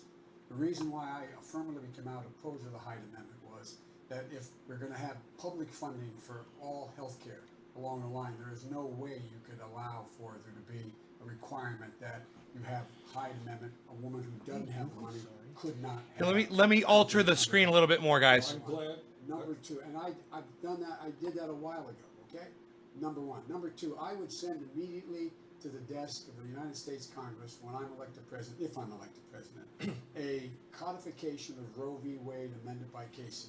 Because I think it is a woman's right to choose. I think it's a woman's opportunity to be able to make that decision. And in fact, I've gotten 100% rating from NARAL as well. Senator Sanders, before we move on, I just want to You get you to have respond. a lifetime 100% voting record from NARAL? I know my record of late from NARAL has been 100%. I don't know whether it was 25 years ago. Yeah, all right. I mean, I think one of the differences, not to pick a bone, is I have been consistent. All right, I've always believed. You guys want to chill on the bud? We are chilling on the bud. Senator, just to be clear, the vice president committed to picking a woman as his running mate. If you get the nomination, will you? In all likelihood, I will. For me, it's not just nominating a woman. It's getting the best It's candidate. making sure that we have a progressive women, and there are progressive women out there. So my very strong tendency is to move in that direction. Let's turn now to immigration. Vice President Biden, you recently said for the first time that the Obama-Biden administration made a big mistake in deporting millions of immigrants, but you didn't publicly speak out against it at the time. What commitment will you make tonight that as president you won't deport millions again? Number one, I said that it took too long to get it right. And the president did get it right by DACA, as well as making sure that he tried to protect parents as well. And by the way, moving on an immigration bill as well. The fact is that we already had a vote on it. Hold on. It's loading. TrendyGuysDevers.com for all things trendy, guys. Immigration bill, by the way, and Bernie voted against it, the immigration bill. Had he voted for it and it passed, we'd already have 6 million undocumented would be citizens as I speak right now. But I will send to the desk immediately a bill that requires access to citizenship for 11 million undocumented folks, number one. Number two, in the first 100 days of my administration, no one will be deported at all. From that point on, the only deportations that will take place are commissions of felonies in the United States of America. So to be clear, only felons get deported and everyone else gets to stay? Yes. Yes, and the reason is it's about uniting families. It's about making sure that we can both be a nation of immigrants as well as a nation that is decent. Let me respond, and I'll answer your question. Let me respond to Joe's You comments guys, about, maybe if I turn on an effect, 2007 it might immigration bill. disguise the. That bill was opposed. I have an by audio ULEP, effect the I can largest, use. Latino organization. Let me in turn it America. on. The Southern Poverty Law Center called its guest worker programs akin to slavery. There we There go. wasn't really a vote on the bill. It was killed because there was a vote on the Dorgan Amendment. I think it was 49-48. And you know who voted with me on that one, Joe? Change the Barack audio. Obama. He understood that that proposal was a bad idea. We don't need slavery in America where guest workers are forced to stay with their employers. But in terms of immigration in general, let me outline some of the things that we do. Day one, we restore the legal status of 1.8 million young people and their parents in the DACA program. I got all kinds of Number two, effects. immediately, You want to we hear end them all? these ICE raids, which are terrorizing. Do you want me to go through the communities all over effects? this country. Three, we changed the border policy under my administration. No federal agent will ever grab little babies from the arms of their mothers. And fourth, I think we can pass what the American people want, and that is comprehensive immigration reform, path towards citizenship for the 11 million undocumented. Senator Sanders, clearly suggests positions like this send a message that when a Democrat is in the White House, the border is open. Do they? No, that's what Trump says, and that is a total lie. What we're talking about is Let's just humane, listen. sensible policy supported We'll have by some the fun. American people. Nobody is talking about open borders, and of course Trump lies about that. But the bottom line is, right now you have in this country people who have been here for decades. They're working hard. They're raising their kids. They're an important part of our agricultural economy, our construction economy. These are good people, and yet they're living in terror. And we've got to end that terror and end the ICE raids and move toward a path toward citizenship. Let me set the record straight, as some of us said. You know, the idea that it was slavery, Barack Obama supported that bill, for that immigration bill. Teddy Kennedy supported that immigration bill. I supported it. I doubt whether those people think it's slavery. All right. And by the way, right after his vote against that, he went on the Lou Dobbs show and continued to canard The audio is that they're still there. taking jobs. These immigrants It are is. taking jobs from Americans, which is one of the Republican canards. Right after that vote, that no vote. And so, come on. This is. You Those think are all Ted the Kennedy effects. is for slavery? You think I was for slavery? You think when you voted for it for slavery? And with regard to your issue, your question relative to whether or not I would deal with supporting the border. Look, we can deal with securing the border by national technical means. All the bad things are coming through ports of entry right now. We don't need a wall. And by the way, I would immediately, as president, surge to the border. I would end this notion for the first time in history that people seeking asylum have to be in squalor on the other side of the river and in a desperate situation. They should be able to come to the United States and have a judgment made as whether or not they qualify. I would also surge to the border immigration judges to make decisions immediately, and no one would be put in jail while waiting for their hearing.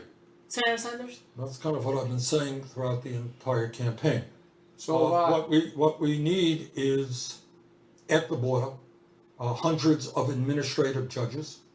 We need to deal with people who are seeking asylum based on international law.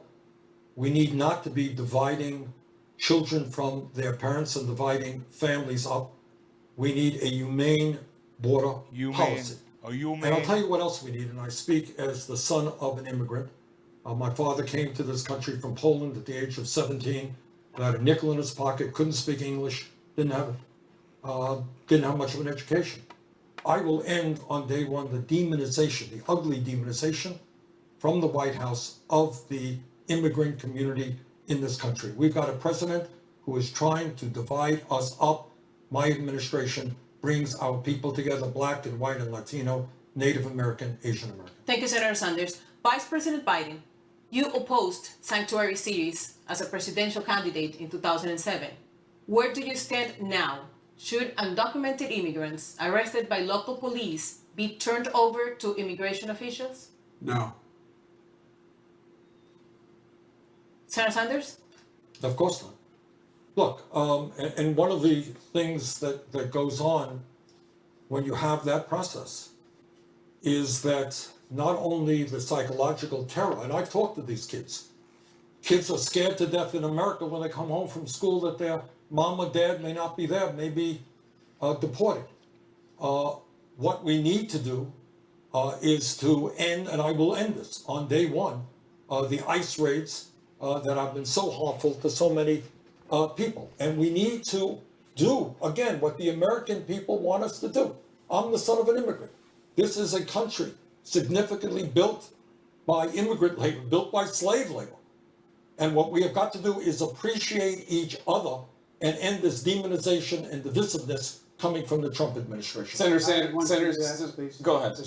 Look, we are a nation of immigrants. Our future rests upon the Latino community being fully integrated. 24 out of every 100 children in school today, from kindergarten through high school, is a Latino. Right now, today. The idea that any American thinks it doesn't pay for us to significantly invest in their future is absolutely a bizarre notion.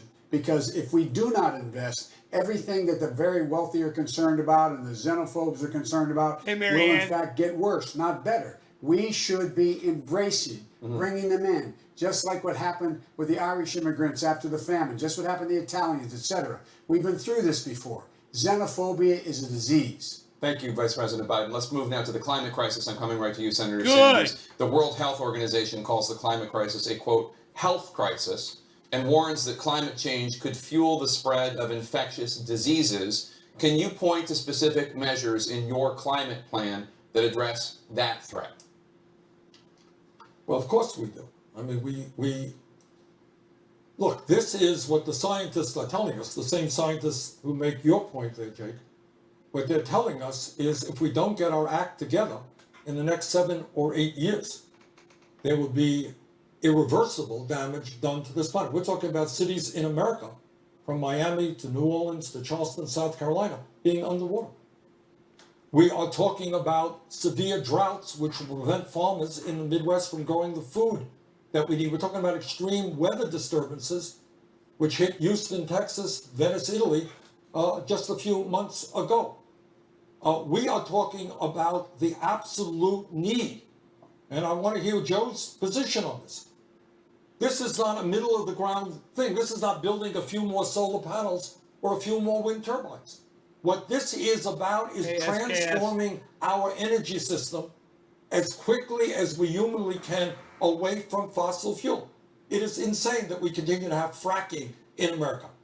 It is absurd that we give tens of billions of dollars a year in tax breaks and subsidies to the fossil fuel industry. This has got to end and end now if we love our kids and future generations. Vice President Biden? First thing that President Obama and I were summoned to the the Defense Department for was to meet with all the chiefs. The single greatest threat to our national security, they said, is climate change. Single greatest threat to our national security.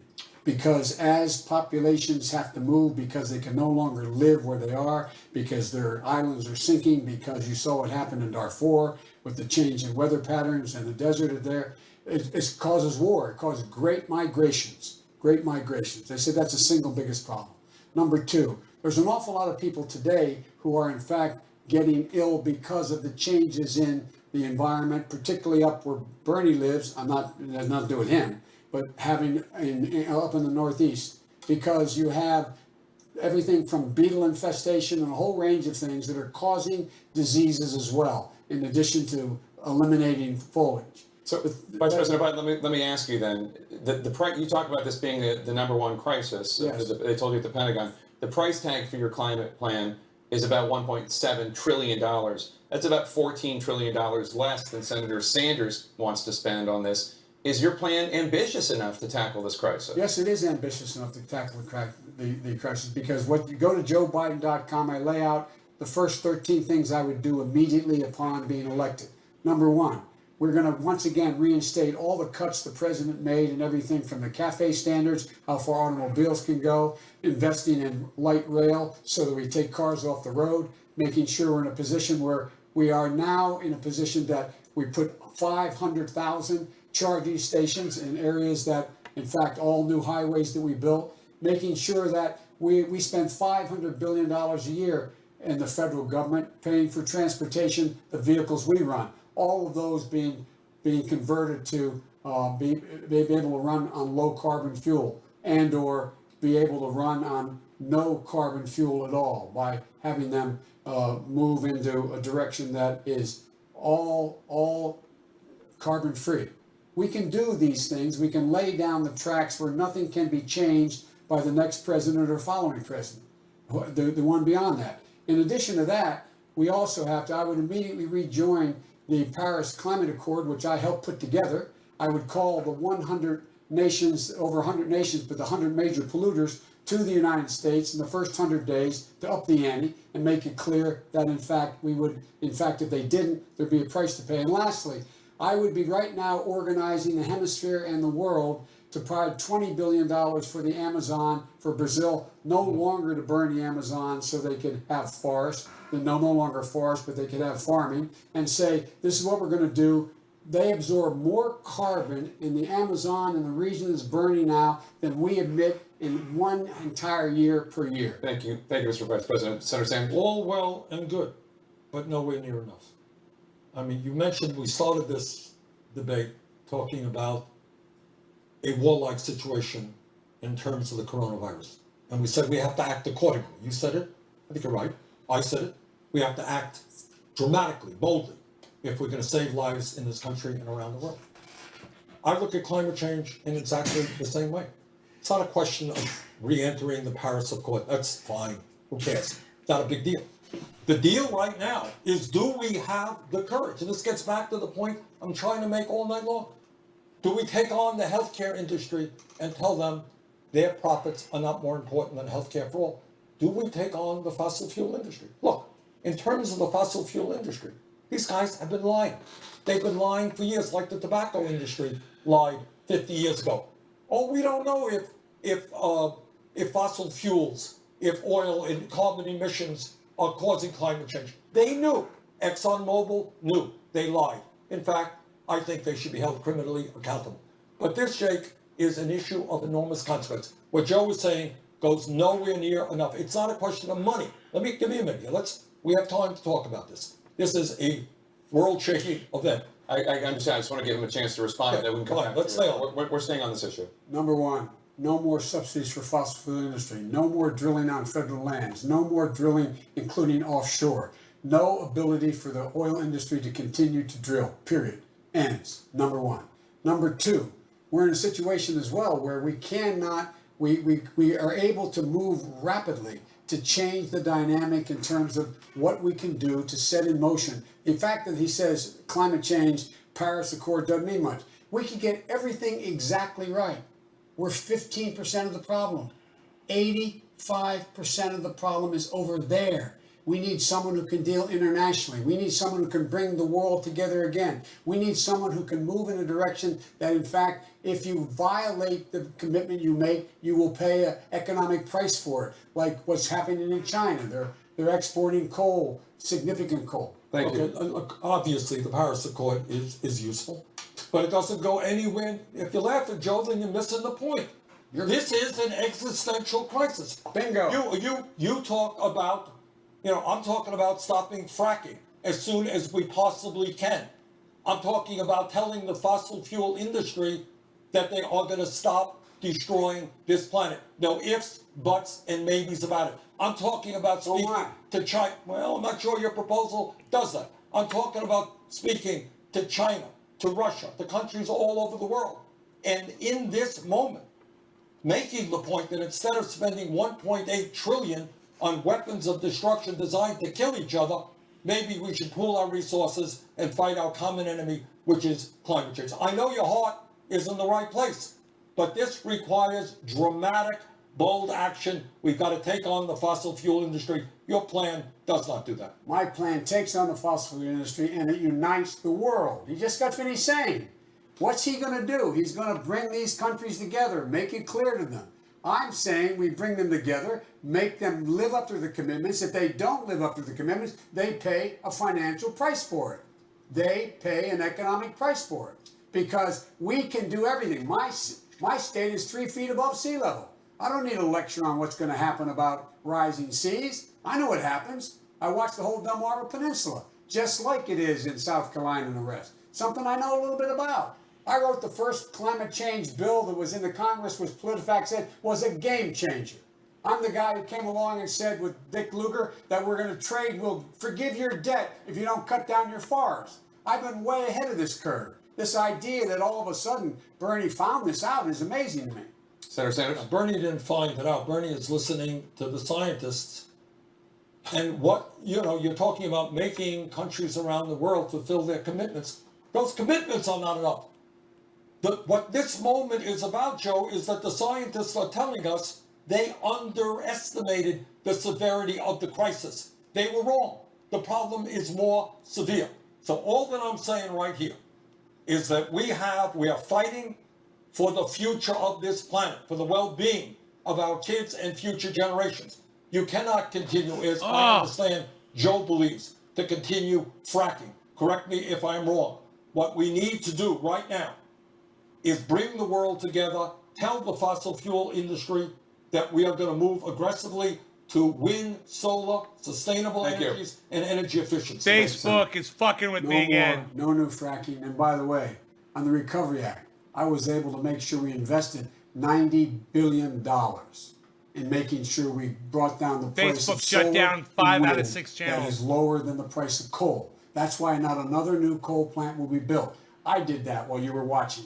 Number one. Number two, we're in a situation where we, in fact, have the ability to lay down the tracks where no one can change the dynamic. And that's why we should be talking about things like I've been talking about for years. High-speed rail, taking millions of automobiles off the road, making sure that we move in a direction where no more drilling on federal lands, making sure that we invest in changing the entire fleet of the United States military to... Thank you, Mr. Vice President. Senator Sanders, I want to talk to you about fracking. Because you want to ban fracking, which is a method of extracting natural gas. The shift towards natural gas and away from coal has resulted in reduced U.S. carbon emissions. So how can the U.S. transition to your targeted goal of zero emissions with fracking completely out of the picture? Because we have to invest in an unprecedented way. In an unprecedented way. You started off by saying that we're talking about a $13-14 trillion investment. That is a lot of money. And I've been criticized for that. But I don't know what the alternative is if we are playing for the future of this planet. So we got to be dramatic. And what being dramatic is massive investments in wind, in solar, under the green, in sustainable energies in general, and research and No, development. haven't talked about cannabis. In making our buildings all over this country, my state of Vermont, and around this country, got a lot of old buildings. We can put millions and millions of people to work making our buildings energy efficient, moving our transportation system to electricity. So what we're talking about is a massive, unprecedented investment. That is what the Green New Deal is about. I supported it, and I will fight to implement it. Thank you so much, Senator Sanders. We're going to be back with more from the CNN Univision Democratic presidential debate. Stay with us. Okay, fantastic. In the meantime, here we go. So, interesting debate. I'm enjoying it. I hope you guys are too. Yeah, why does it do that? That's not what I want to do. You son of a bitch. That's not what I'm clicking on. I'm trying to click on that. It's like you suck so bad. I have to do that. Just whatever, man. Stupid software. What? Don't mind me. Alright, here we go.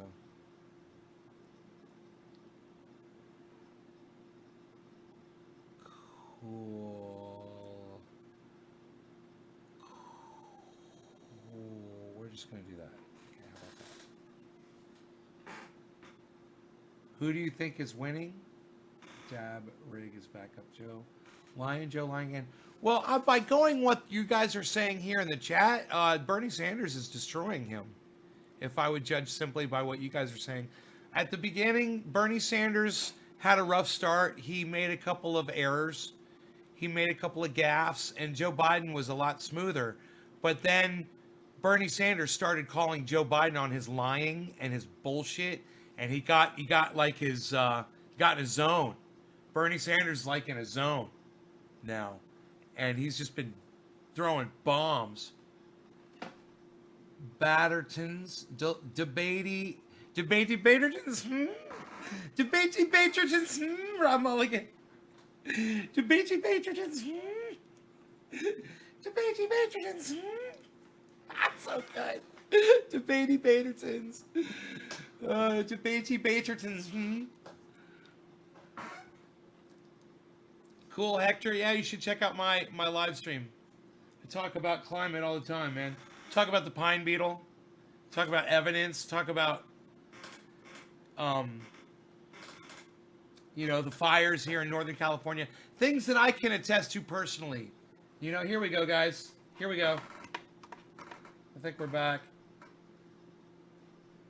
If it'll give me the volume. For some reason, it's not giving me the volume. It's not giving me the volume thing again. I don't know why that is.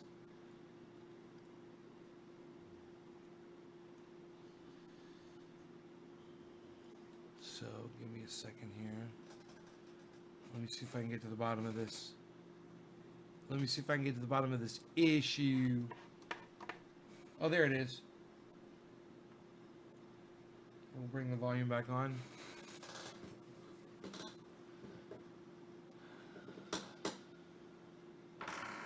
Get to the point already. Thank you so much.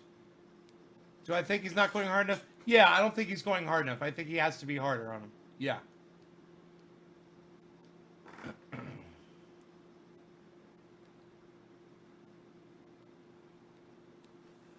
Thanks, Renee. I appreciate that.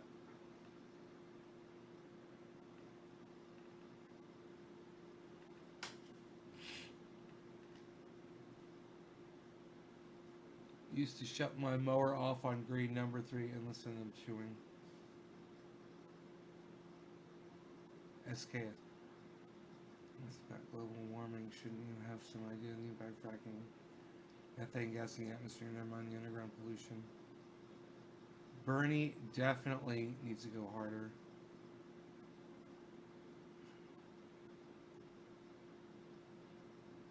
You guys are funny.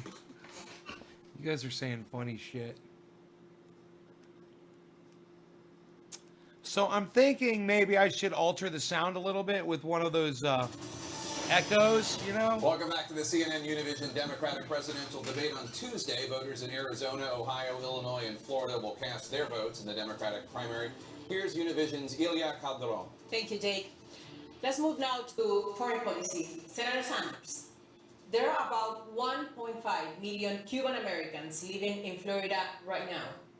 Why would they vote for you when they hear you praise a program of Fidel Castro, a dictator who jailed, tortured, and killed thousands of Cubans?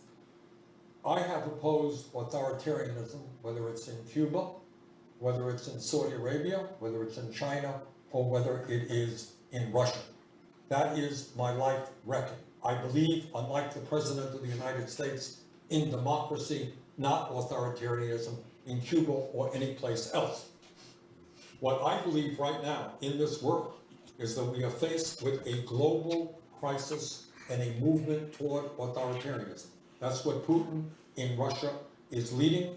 That's what MBS in Saudi Arabia is leading.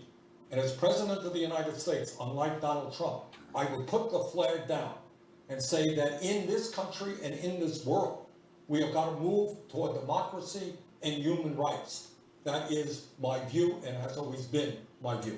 To be clear, Senator Sanders, Cuba has been a dictatorship for decades. Shouldn't we judge dictators by the violation of human rights and not by any of their alleged achievements? Well, I think you can make the same point about China. China is undoubtedly an authoritarian society, okay? But would anybody deny, any economists deny, that extreme poverty in China today is much less than what it was 40 or 50 years ago? That's a fact. So I think we condemn authoritarianism, whether it's in China, Russia, Cuba, any place else. But to simply say that nothing ever done by any of those administrations had a positive impact on their people would, I think, be incorrect. Vice President Biden, you have criticized Senator Sanders for praising Castro's education system. But in 2016, President Obama said Cuba made, quote, a great progress. Oh, we got a little break. TrinityAsDabbers.com. You guys check it out. In educating young people. That's the website. And that its healthcare system is a huge achievement that they should be congratulated for. How is that different from what Senator Sanders has said? He was trying to change Cuban policies so the Cuban people would get out from under the thumb of the Castro and his brother. That is to change the policy so that we can impact on Cuba's policy by getting them opened up. That was about. But the praising of the Sandinistas, the praising of Cuba, the praising just now of China. China is an authoritarian dictatorship. That's what it is. We have to deal with them because they're there.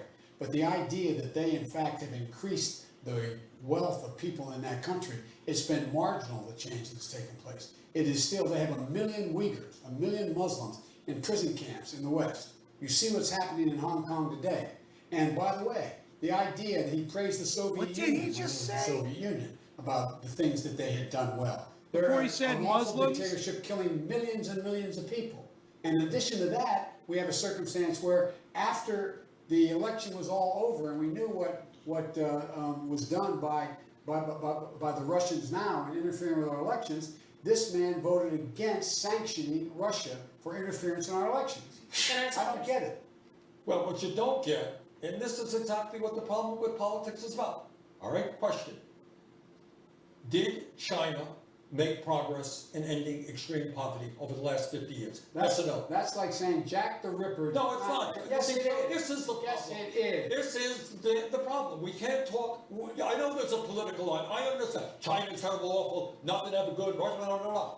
But the fact of the matter is, China, of course, is an authoritarian society. That's what I just said. It's a dictatorship. That's what I just said 5 minutes ago, you know?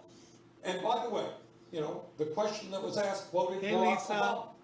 President Obama was more generous in his praise of what Cuba did in healthcare and education than I was. I was talking about a program 60 years ago in the first year of the Castro revolution. So the bottom line is that I think it's a little bit absurd if you're going to look at the world the way it is, Of course we are opposed to authoritarian. And by the way, before it was considered good policy. Bruce. Right on, buddy. I was condemning the dictatorship in Saudi Arabia, when a lot of other people in Washington with me. I was condemning the dictatorship in the UAE. You were not. Thank you, Senator Yes, I Sanders. was. Vice President Biden. Look, the idea of occasionally saying something nice about a country is one thing. The idea of praising a country that is violating human rights around the world is, in fact, makes our allies wonder what's going on. What do you think the South Koreans think when he praises China like that? What do you think the Australians believe in the shadow of China? What do you think is happening in Indonesia in the shadow of China? What do you think is happening in terms of Japan in the shadow of China? Words matter. These are flat out dictators, period. And they should be called for it, straight up. We may have to work out, for example, I was able to help negotiate a new START agreement with Russia. Not because I like Putin, the guy's a thug. Mr. Vice President, sticking with foreign policy, you acknowledge that your support and vote for the Iraq War was a mistake. What lessons did you learn from that mistake, and how might those lessons influence your foreign policy decision-making as president? I learned I can't take the word of a president when, in fact, they assured me that they would not use force. Remember the context. The context was the United Nations Security Council was going to vote to insist that we allow inspectors in to determine whether or not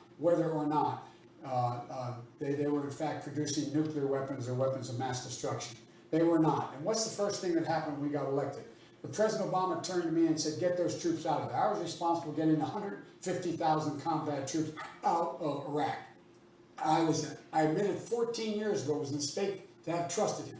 And I'm prepared to compare my foreign policy credentials up against my friend here on any day of the week and every day. Well, let's start off with the war in Iraq, Joe. I was there too. I was in the House. I understood.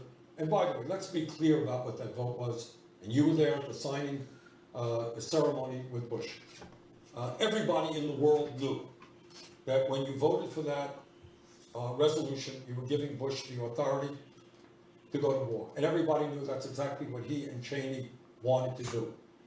Most people who followed that issue closely understood that the Bush administration was lying through its teeth with regard to Saddam having weapons of mass destruction. I understood that. I was on the floor of the House time and time again.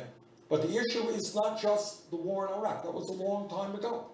The issue is the trade agreement. It wasn't so easy for me to lead the effort against disastrous trade agreements. The issue was the bankruptcy bill that you supported. The issue was the Hyde Amendment. The issue was the Defense of Marriage Act. The issue is whether or not in difficult times, and God knows these are difficult times, we're going to have the courage to take on powerful special interests and do what's right for the working families of this country. Why did you vote not to sanction I tell you, Russians? You know what? Because that had you keep talking about Iran. That was tied to Iran. Russia was in Iran. I think John Kerry indicated his support for what I did. That was undermining the Iranian agreement. That's why. True argument. That's why, and that's the only reason why. I have condemned Russia time and time again. Vice President. The fact is that the idea that I, in fact, supported the things that he suggested is not accurate. Look, I'm the guy that helped put together the Iran deal and got the inspectors in there. That was my chief of staff was the guy, my foreign policy guy, doing that negotiation. I was the guy that helped put together a 60-nation organization to take on the ISIS in Iraq and in Syria. I've dealt with these folks. I know them, and I know what they're like, and I know who the good guys are and who the bad guys are. The fact is, this Bernie's notion about how he embraces folks like the Sandinistas and Cuba and the former Soviet Union and talks about the good things they did in China is absolutely contrary to every message we want to send the rest of the Senator Sanders. I have led the effort against all forms of authoritarianism, including America's so-called allies in the UAE and in Saudi Arabia, and in fact, as you may know, worked with conservative Republicans to utilize for the very first time the War Powers Act to get the United States out of the horrific war in Yemen led by Saudi Arabia. That's what I did. So my view is that in a world moving toward authoritarianism, the United States has got to be the leader where people all over the world look to us Thank you, Senator. for guidance. Thank you, gentlemen. I want to change topics and ask each of you about some of your vulnerabilities in this election, starting with you, Vice President Biden. Senator Sanders has won more of the Hispanic vote than you in several key states so far. In fact, he doubled your support in California among Hispanics. He almost tripled it in Nevada. So why is your message not resonating with Hispanic voters? Damn. Look, my message is resonating across the board. Every single state we've been in, there's been a significant turnout. In Virginia, turnout was up 70%. They voted for me. He didn't bring them out. I brought them out. And number two, look what's happened in Mississippi. Look what's happened in North Carolina. Look what's happened in Washington State. Look what's happened across the board. Why is it that I'm winning all those places? What's the reason? What's the reason? The reason is because they know I am a Democrat with a capital D who in fact believes that our base is the base of the Democratic Party, which are hardworking men and women who in fact are high school educated, African Americans and minorities, including Hispanics, but all minorities, suburban women, people who in fact have a sense of our place in the world. That's why I am winning, not just winning, but overwhelmingly winning. Not even close in these places. Senator, Well, you didn't. Senator Sanders, let me just follow up with you about an issue that you're having. For the second consecutive presidential election, you're struggling to gain wide support from African Americans. Why is your message not resonating with African American voters? Here is what I believe is happening, and this is an important point, and why I decided. Because of to name run. association with I think it's Biden with imperative Obama. that we defeat Trump. That's simple. I think our campaign of a biracial, bigenerational, multi-generational, Trendy Ass grassroots Dabbers movement on is the way Twitch. to do it. Trendy Ass Now, we Dabbers have on won some Twitter. states. Joe has Trendy Ass won Dabbers more on states Instagram. Than I have. But And here's what we are winning. TrendyAssDabbers.com. We are winning the ideological For struggle, even in states like Mississippi. Trendy which are Pain one of the Oil. victory. Turns out that a pretty good majority of the folks there believe in Medicare for all. And that's true in almost every state in this country. And the other issue that we don't talk enough about is we are winning the generational struggle. Depending on the state, we're winning people 50 years of age or younger, big time people 30 years of age and younger. I frankly have my doubts. Look, if I lose this thing, Joe wins, Joe, I will be there for you. But I have my doubts about how you win a general election against Trump. Will be a very, very tough opponent unless you have energy, excitement, the largest voter turnout in history. And to do that, you are going to have to bring young people who are not great voters. They don't vote in the kinds of numbers they should into the political process. You're going to have to bring Latinos who are great people of the agenda that we need, but also don't vote in the numbers that we need. I have my doubts that Vice President Biden's campaign can generate that energy and excitement and that voter turnout. I will do that. And by the way, just get this straight. The energy and excitement that's taken place so far has been, for me, 70% turnout increase in Virginia. I can go down the list. They're coming out for me. And I didn't even have the money to compete with this man in those states. And the idea, why are they doing that? The reason they're doing that is because they understand I know what has to happen, that I know what needs to be done. And by the way, the idea that everybody supports Medicare for all, he still hasn't indicated how much it's going to cost people. He's yet to know exactly what's going to. So here's my point: people don't know the detail at all. And the fact is, I am winning overwhelmingly among Democratic constituencies across the board. Thank you, Mr. Vice President. We're going to be right back with more from the CNN Univision Democratic presidential debate. Stay right there.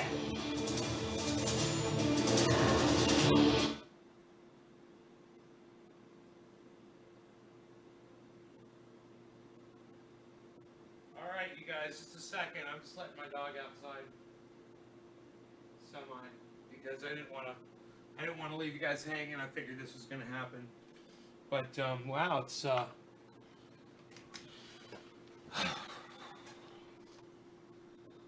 go like this. Okay. Great. It's 4:20 in Newfoundland. right on. Oh, Rogan's already back. Rogan, hey. I know you want to have fun, but be nice with the cat. Be nice. You said, disregarding. So many questions about what is the federal government doing. Do you get the anger that is out here? They closed off this entire street. Do you really think you're a champion of the gay community? Sir, with all due respect, that's the argument of a 5-year-old. I didn't start.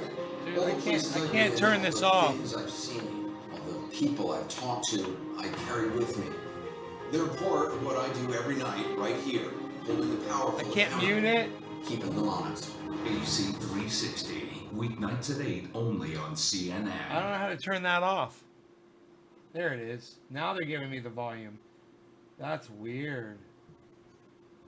I'll just mute that. That was weird that it did that. Disregarding climate change is not only stupid, it's going to bite you in the ass 10 years down the line if it takes even that long. Right, cool. You should be watching my show, man. I talk about that all the time. You're going to like my show. You should check out Guy McPherson, too. If you already sound like you know about him, but Guy McPherson.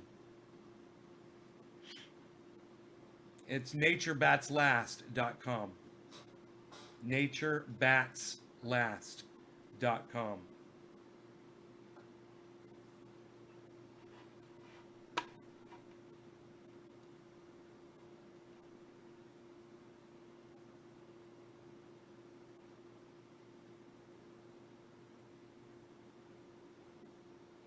I agree with Cool Hector, and I think that Rusty Chambers is a fucking idiot. Yeah, I don't know who James Corbett is, and I don't care because I've already got the evidence right here in my yard. I got the pine beetle destroying fucking 120 to 150-year-old pine trees on my property. I don't need you fucking telling me about some douchebag on fucking rabbit hole goddamn YouTube. Fucking on TrollTube. Jeez. It's not my opinion. I literally have the evidence here in my yard, Rusty Chambers. Do you? What evidence do you have against it? I've got the evidence right here for it. How do you refute what the pine beetles are doing on my property? How do you refute that? Are you listening to me, Rusty? Are you listening to what I'm saying? There's 150-year-old trees that are all of a sudden dying. They're 150 years old. What's that say? It means in 150 years, this hasn't happened. In 150 years, this hasn't happened. Now it's happening. Do you get it? That guy that's been saying all that stuff about climate change, he's right.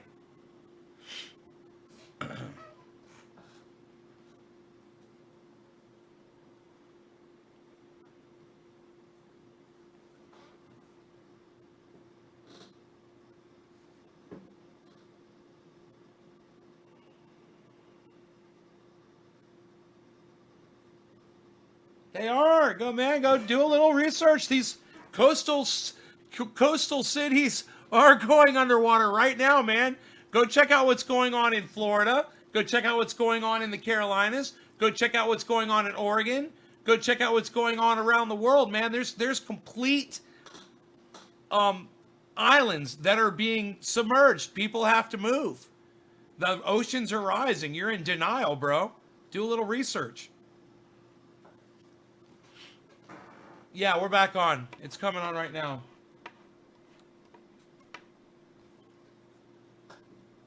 It's refreshing.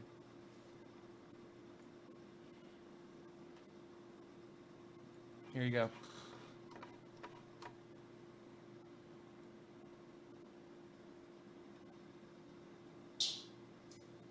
Well, our hearts go out to everyone. We need to move aggressively to make sure that every person in this country who has the virus, who thinks they have the virus, understands they get all the health care that they need because they are Americans, that we move aggressively to make sure that the test kits are out there, that the ventilators are out there, that the ICU units are out there, that the medical personnel are out there.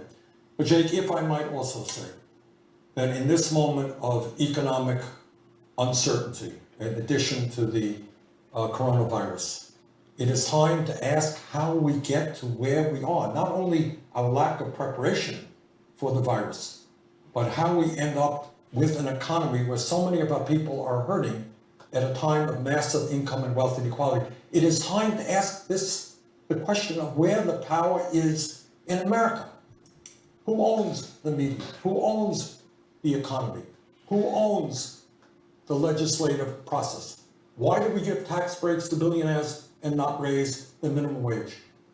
Why do we pump up the oil industry while 500,000 people are homeless in America?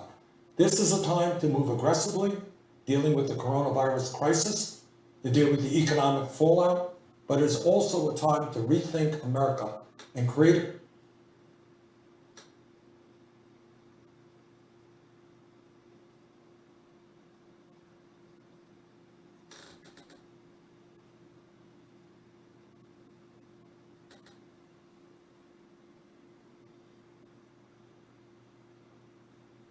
TrendyAsDabbers.com if you're looking for trendy paint oil, the most incredible substance known to man. 98% coconut oil, 1% peppermint oil, and 1% heat-activated THC oil, just like what you see in my reservoir, my oil reservoir there. It would only take 30 drops from that, mixed with 30 drops of coconut oil, pre-mixed, liquefied, heated up, and then mixed with coconut oil and peppermint oil in it to have 1 ounce of this. And it works on over 50 things. You could put it on your lips. Is bigger than any individual. This is bigger than yourself. This is about America. This is about the world. This is about how we bring people together and make the kind of sacrifices we need to make to get this done. And so first and foremost, what we have to do is start to listen to the science again. Wish it would work As on I my said, zits. we met in the, what I'd be doing I've got a today, few. I'd be sitting down in the Situation Room literally every day like we did at the outset of other crises we had when we were in the White House, and pulling together the best people in not just the United States, the world, and say, what are the prescriptive moves we have to take now to lessen this virus, to beat it, to go to the point where we can save more lives, get more people tested, get more people the kind of care they need. And then what do we do beyond that to make sure that the economic impact on them is in fact rendered harmless, that we in fact make sure every paycheck is met, every paycheck that's out there that people are going to miss, that we keep people in their homes, they don't miss their mortgage payments, they don't miss their rent payments, making sure that they're going to be able to take care of education, and by the way, the education institutions are closing down right now. And so there's so many things we have to do. And in addition to that, what we have to do is we have to have the best science in the world to telling us what can stay open and what need to be closed. Top of the Like I hour. said earlier, Top the of the idea hour. that we're closing schools, which I Cheers. understand, No law regarding but cannabis. not Cheers, being everybody. able to provide lunches for Cannabis people who in isn't for all. fact need the school lunch program to get by. The idea that we would close any place that I can understand the decision made to close places where 100 or 50 people or more gather. But how do you keep open the drugstore to make sure you get your prescription? How do you deal with the things that necessarily have to be kept going? And what's the way to do that? There should be a national standard for that. It should be coming out of the Situation Room right now. And by the way, the single most significant thing we do to deal with the larger problem down the road of income inequality is get rid of Donald Trump. And how we're going to hold people harmless for the damage done as a consequence of this virus. It's important we do both. Vice President Biden, Senator Sanders, we want to thank you both for being here tonight under these challenging and trying circumstances. We wish both of you the best. Our thanks as well to our partners in... Okay, let's get that off the screen there. There we go. Okay, I think we're going to leave the chat like that, man. I like the chat. I'm digging the chat. I'm digging the chat.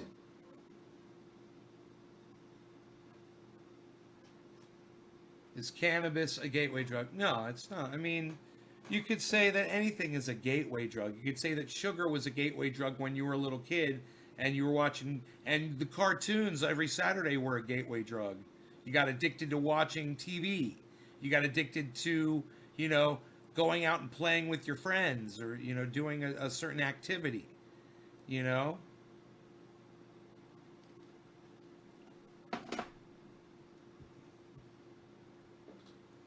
Like Rogan's addicted to tearing shit up, like he's doing right now.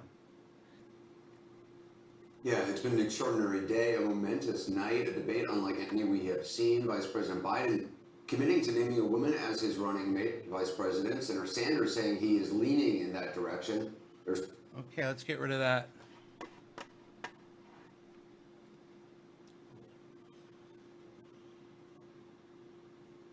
Perfect.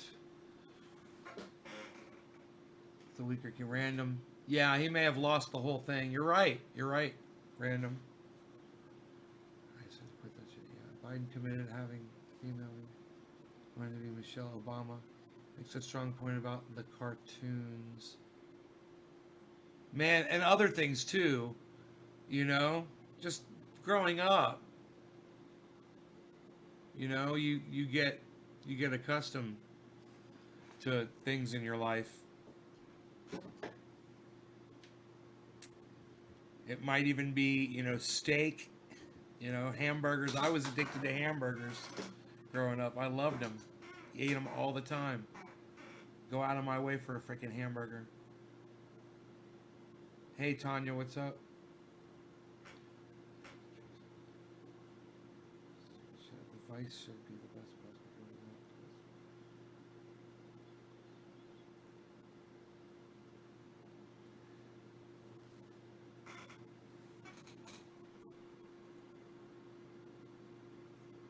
Wow, 2 hour and 51-minute live stream so far. That is crazy. Rogan, there you are. Rogan's right here, right next to me. Bite, ow, don't bite me that hard.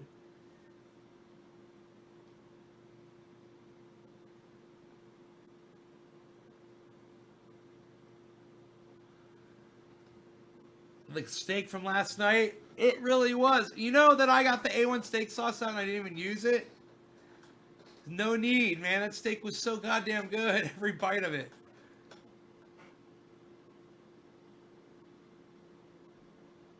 Rogan was loving that shit, weren't you, buddy? You were loving that dinner last night. Man. Hey, Jazz, what's up? Love the new comment section. Yeah, you guys like that? You like the tilt? I do too. I do too. I wouldn't even mind making it even more if I could stretch it out longer across the screen further. I think it would be even cooler. Like, ow.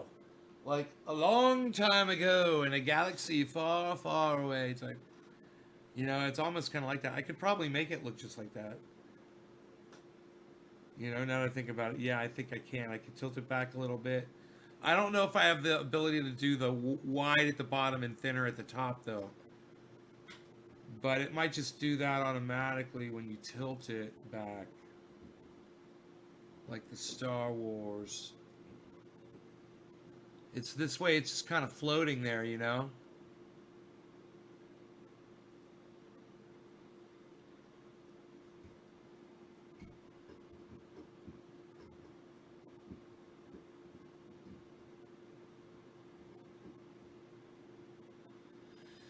Yeah, but they didn't say if the best choice was a woman. I believe what they said was they needed to get a woman candidate. And, you know, I understand the reason for that. For women's rights, to boost women, to lift women up. They both want to do that. And I understand that. It might be a gamble, you know, but they both feel very strongly about it. So, you know, I support them no matter what.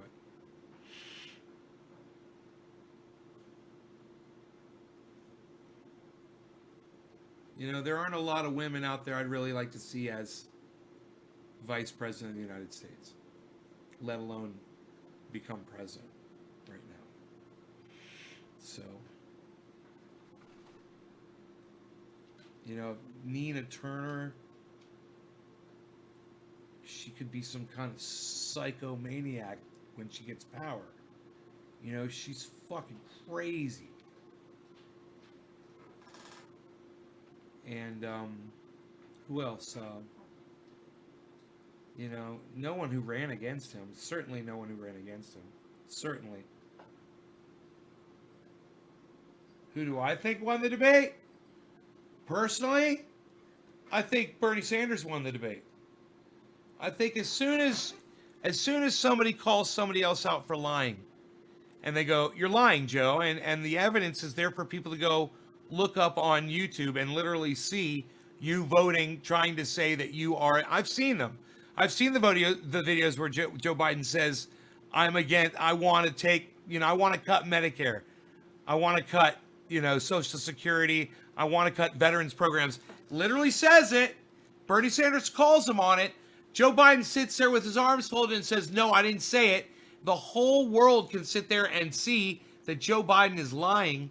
And once you do that to someone, then everything else that they say from that point on and before that point, you can't believe a goddamn word they said. You just got proven a liar.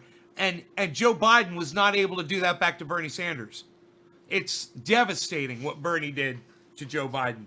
Now, if people want to accept that, that's another thing. We'll see. Aquino 9, good question. Getting ready to have a nice sunset here, it looks like.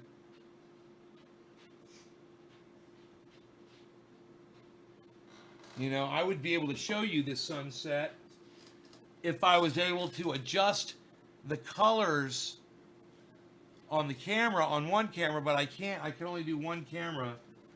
So it would be cool to have the sunset in another camera. Yeah, it's going to be beautiful, man. Oh my God. Tonight's sunset's going to be beautiful. Here, if I turn off this camera, you guys want to watch the sunset? I don't know how many people are watching. Facts are free. Can I reset this and see how many people I got? Because it says 168 forever. I know it's not 168 people. So let me just refresh this really fast. We are at 40 people watching. Okay, hello to my 40 friends. Yeah, you guys want to watch sunset? It's gonna be pretty crazy. Here, let me see what I can do here with the camera situation. I'm gonna delete this camera, or I could just change which camera it is.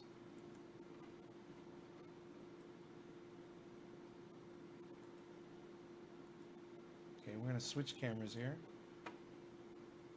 Switching the camera source, yeah. Sources and sources and sources and sources and sorts. Which camera we're gonna go to, yeah. Here we go. Okay, beautiful. Like so beautiful. You guys are going to see this gorgeous freaking sunset. I'm gonna set it up. I'm gonna set it up just right so you can see this sunset tonight.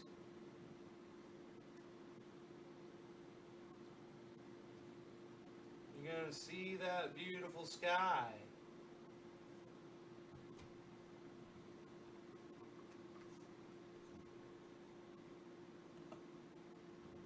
Oh, flow is what you're gonna say.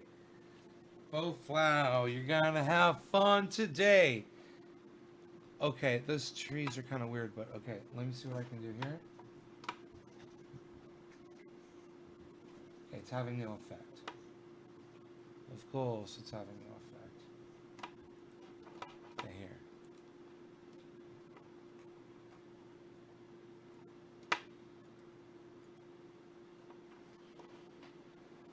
Give me a second.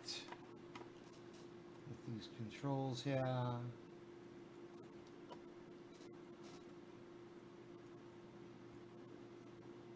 They're having no effect on this camera whatsoever. Wow. So I have to swap cameras out? Or I have to unplug my other camera? to fuck with the. Here, let's do this. There we go. Let's do it like that. I think that's pretty cool, actually. I think happy 710, everybody. Sorry I missed that. There we go.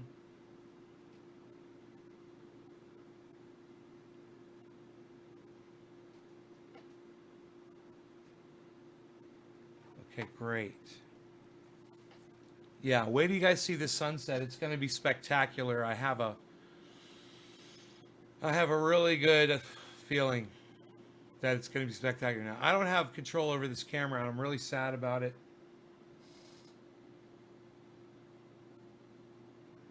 It's not giving me any control.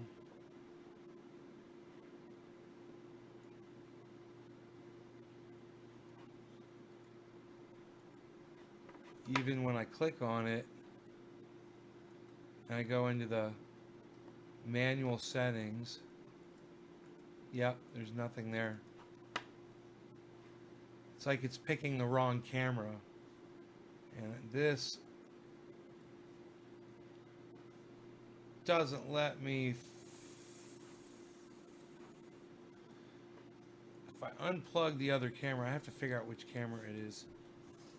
Because this is, there's too much blue in that picture. It's not that blue out there. Here, let me look out there. Yeah, it's more gray, and there's color, and there's like rainbow color under those clouds where the text is. Right there where that line is, on the bottom left near the trees, there's like a bright line. There's rainbow color right there. Rogan, no. No. Here, you play with your toys. Here's your toys. There you go. Good boy. There you go. Okay. So I'm thinking about unplugging this camera, unplugging the other camera. It's tied in. It's really, if I just unplug the other camera, just have to figure out which one it is. It's that cable right there. It's coming in to right here. I think I see it. Okay. Now I just unplugged my main cam. Now let me see if this software will work on this camera now.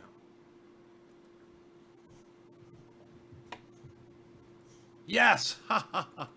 Because I unplugged the other camera. Okay, cool. So, let's do this.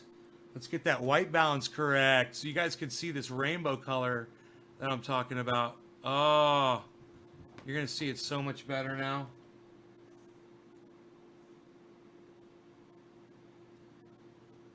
Okay, let's turn that off.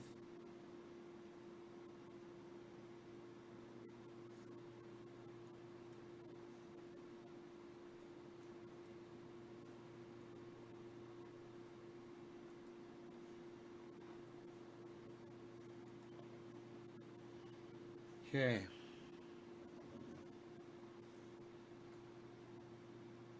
Look at the birds flying over. Oh my God, it's so perfect. Look at those beautiful rainbow colors over there by the sun, man. So sometimes, you know, we could zoom it in over there at the sun. Oh, I'm so glad we saw the birds flying across. But we could zoom this in. And look at this area right here.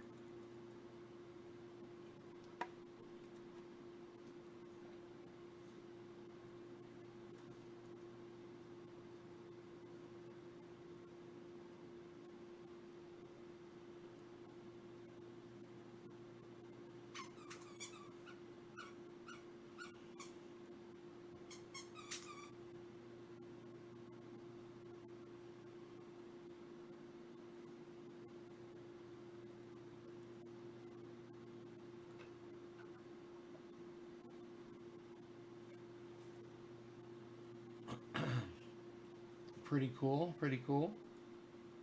Back that out. Show you the whole thing. Oh, now look at the color in the sky, guys. This is what I'm talking about. See those clouds?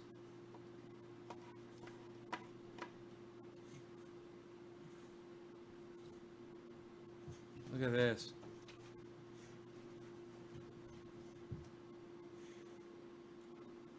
Okay. Being so mean. You're being so mean, Rogan. Why are you being so mean? What is this right here? We could probably get rid of that.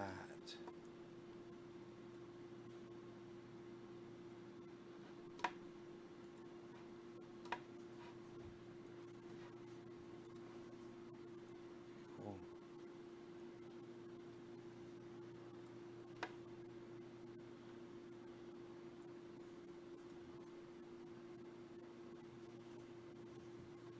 Look at those pretty colors. Wow.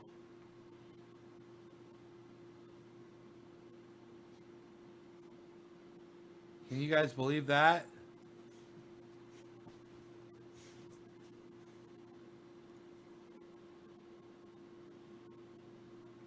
I told, ow, hey. My dog spit down on my leg.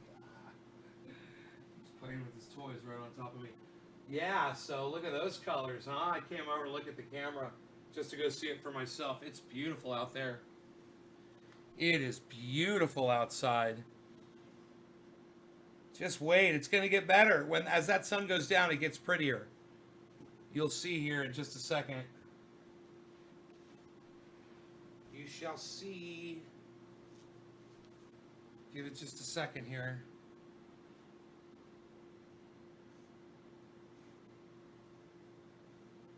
So pretty out there. It's right out of my living room window.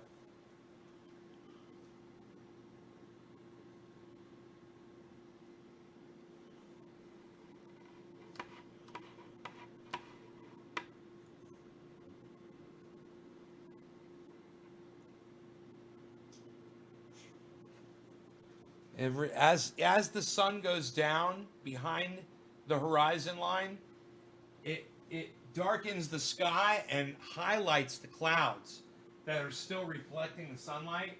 And there's no telling what color these clouds are about to turn. They can turn any color in the dark. You'll just see as it darkens the sky, the clouds will light up. But like right now, they're kind of getting like a little pinkish red color to them. It's a good thing. See, clouds make for a beautiful sunset out here. It's really the clouds that do it.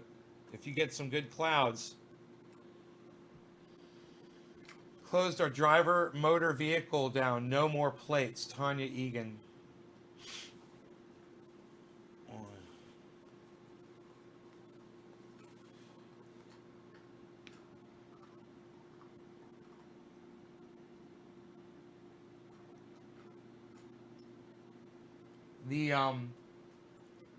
These solar powered wind chimes that I have, those are about to start lighting up. That'll be kind of cool when those light up here as it gets dark outside. They should be lighting up any minute.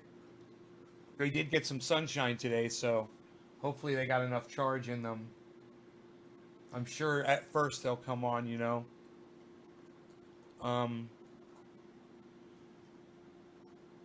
Let me see what these clouds are doing out here. Let's take a little gander.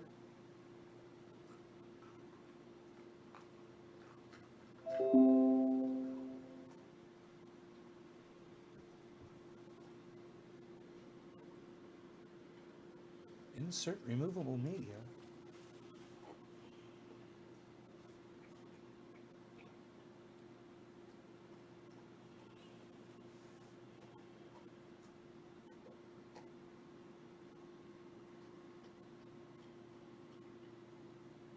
Feel the burn, says Tommy.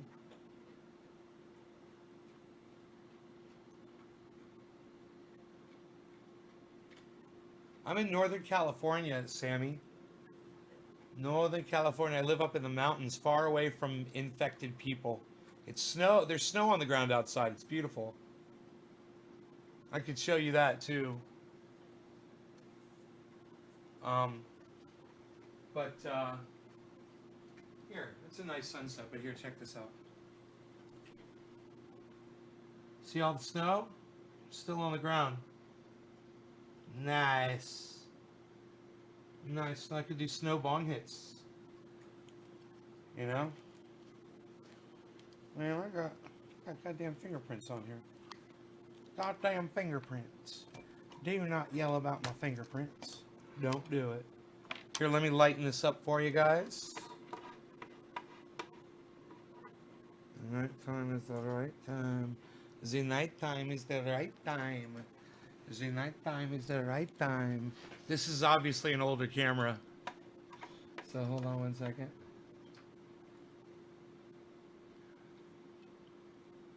Okay, let's see. Looks a little different. Cool. Well, it's the same brand of camera, but one is much newer than the other one. Ah, Jeffrey, thank you very much. I appreciate that. Thank you so much. So, you guys enjoy that sunset? I think it's like spectacular. I'll put you guys back out there, but as of right now, it's you really have to be here to appreciate it. It's nothing really, you know, vivid, crazy. And sometimes it is, and if it was, I'd let you guys watch it. Don't get near my foot while you're chomping on. I'm so glad he's chewing on his toy. Oh, I'm so glad. It's supposed to resemble like a bone. And, oh, I'm so glad he's chewing on that. That's what he needs to chew on, not my chair. Snowman. It was 70 here today. Yeah, I could do a snowman easy. There's enough snow to do a snowman. Uh-huh. Especially off my solar panels where it all falls off in these beautiful, like, folds. It slides off, and then it's almost like Play-Doh, and it stacks up. It stacks up in these zigzag stacks. It looks like sheets. Oh, it's just beautiful. It's just beautiful. Did we lose Facebook? Let me see. No, Facebook's still up. Good. We're good. We're good. We got Periscope. Good.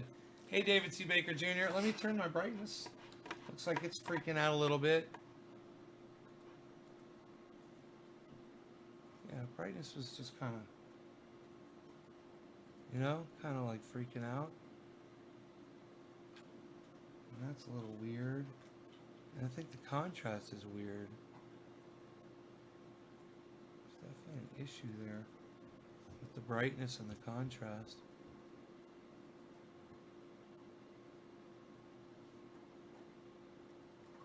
My face looks all wet. This is the old camera. Like I said, the new camera looks much better. Let me swap them out really fast. I think I can do that. I think I can do that. Here, hold on. Set you guys down there for a second. Put the new camera up here. And see if this works. Hot swap, man. And see if the camera looks better. Okay? Here we go.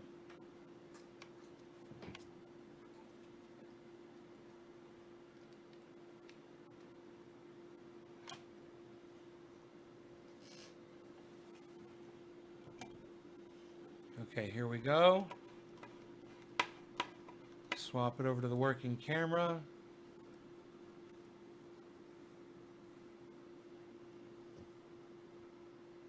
Boom. Come on down. That's way better. Let me just affect that. Look at that. That new camera. Wow. That new camera looks unbelievably good. All I gotta do is turn the I can tell already. I just gotta turn the white balance up right here. Look at the dog. He's got that thing down there. You go. You know the thing. Turn the color intensity up here. This camera's way better. Holy shit. Damn. It's a good investment. It's a good investment was to get new cameras for my show. Well, I'm gonna check that sunset. No big deal, same thing, just low clouds lit up from behind. The clouds are so thick with moisture that the sun's not illuminating them. This is an American bully, Sammy. That's an American bully.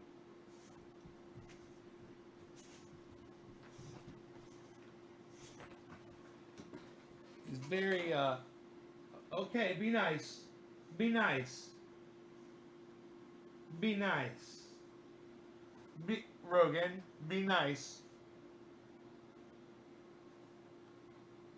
You don't rip that up. You up. Rogan, lay down in the good boy, lay down. Probably should watch that fucking thing. Good boy, lay down. Good boy, he's laying down in it. Dude, there cannot still be 64 people watching this broadcast. I refuse. My God, there are 63. That is amazing. Thank you guys so much for watching my show. Listen, I know we've been live for 3 hours. I have to go. I got to take my dog out. I have to make myself dinner and all that stuff. I love you guys. I love that you guys are all here. And I want to give you, you know, a lot of time to spend watching this show instead of going out and getting that fucking exposure to that coronavirus. So if you're looking for something to do, you can always go to my YouTube channel. It's got over 24,000 subscribers, Trendy As Dabbers on YouTube. And binge watch some of my old shows if you'd like to, you know, to keep you, you know, going while you're, you know, when I'm not live. I try to go live for you guys as often as I can right now because these are trying times.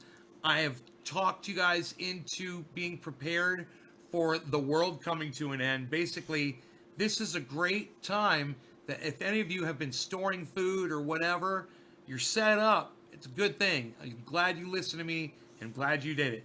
And for those of you who didn't, it can be a learning lesson, you know, a teaching moment for all of us, you know, to see what we were lacking. And when this virus blows by, and hopefully it will within a few weeks, if we all do the right thing and we stay home, you know, and that's the right thing to do, man. We just stay home, let this virus fucking die, and hopefully we can all get back to living our lives, and then you guys can start focusing on being prepared for something like that again. And if it means having a couple extra cases of toilet paper up in the attic, having a bag of rice, having a bunch of boxes of dry cereal in the cupboard, you know, having almond milk that can be stored literally in the cupboard, in the cabinet, doesn't need to be refrigerated, you know, cans of soup, you know, access to eggs, which is great, you know, all of these things. Hey, no, look what you did. No, don't rip that out. No, you're not going to rip all that out. No, Rogan, no. I taped it together. He's ripping it apart. So, hey, no, stop it. No.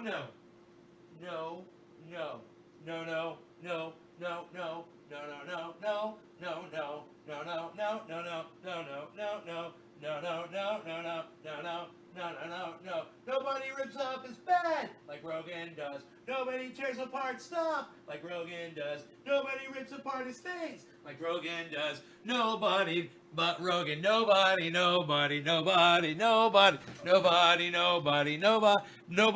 Rogan. Nobody. I'm like, no, Rogan, don't do it again. Don't rip that apart. More tape. More monster tape to patch up that hole. What do you see? What you see, buddy? What you got? What you got? Oh. Bernie is live on CNN. People are trying to say this. Oh my goodness. Do you want me to bring him back on? Live on CNN? I can play that for you. And I can go eat my...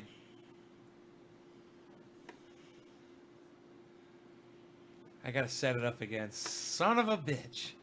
If I do it, I gotta set it all up. I closed all that stuff up.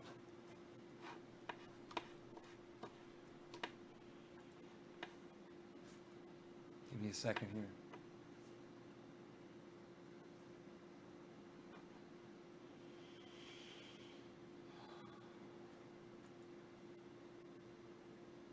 No, no, no, no, no, no, no, no, no, no, no, no, no, no. That's kind of catchy.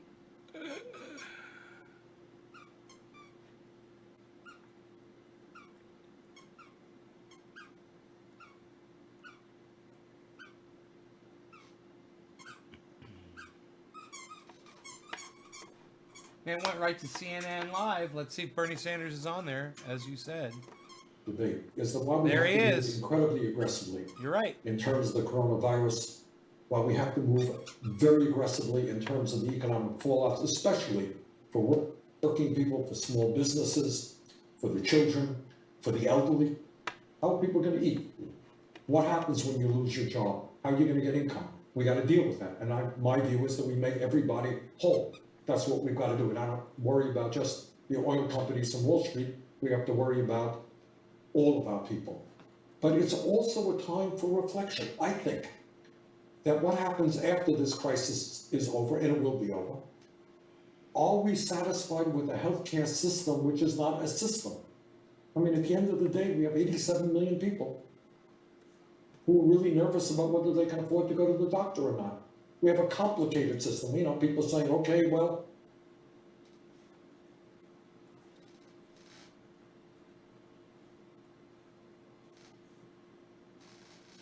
Can't remember the way I had it before. I think it was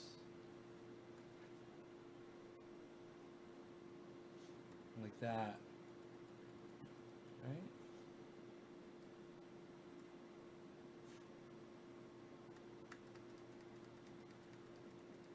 Wow, we lost him here, guys. Let's see if it reloads.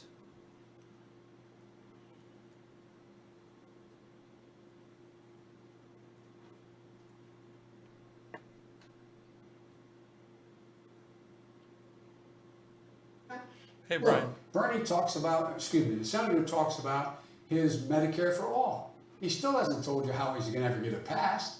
He hasn't told you how, in fact, there's any possibility of that happening.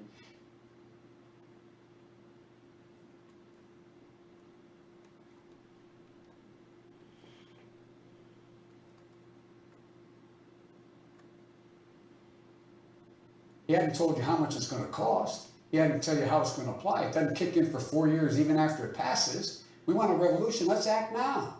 Pass the Biden healthcare plan, which takes Obamacare, restores all the cuts made to it, subsidize it further, provide for lower drug prices, make sure that there's no hidden bills, make sure that we invest, I want to invest $50 billion in dealing with underlying diseases that are of great consequence, diabetes, Alzheimer's, and cancer. Make sure that we have a Medicare option that's in a public option providing Medicare for us. We can do that now. I can get that passed. I can get that done if I'm President of the United States of America. That would be a fundamental change, and it happens now. I can tell you from experience, being a significant consumer of healthcare, with my sons, Don't mention your son. my family, all the things we've gone through. Don't mention your What people son, you want is fucking hope, idiot. and they need it now. Don't bring Not that up. 4 years from now, and Bernie still hasn't told us how he's going to pay for it. We're talking about a $40+ trillion plan. He's saying essentially, you know, people don't want a revolution. people overwhelmingly in this country understand that healthcare is right. And that was pretty effective, I think, in his part. He distorted virtually everything that I'm trying to do here. Is it a revolution to do what every other country on earth does and guarantee healthcare to all people? Is that a revolution?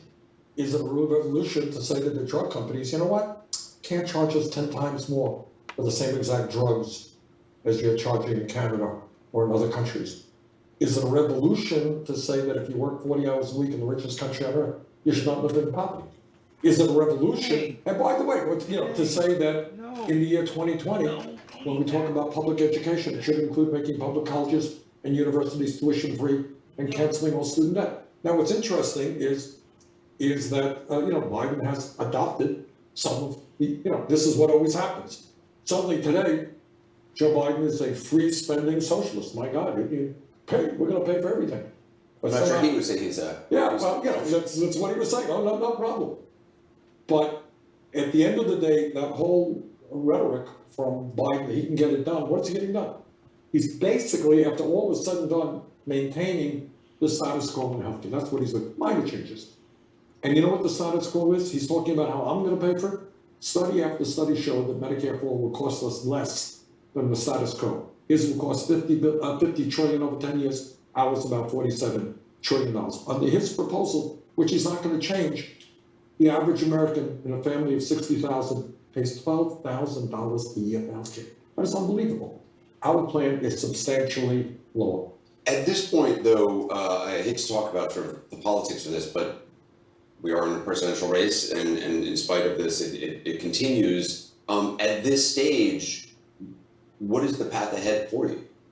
Well, the path ahead is to bring as many people who do not traditionally vote into the political process.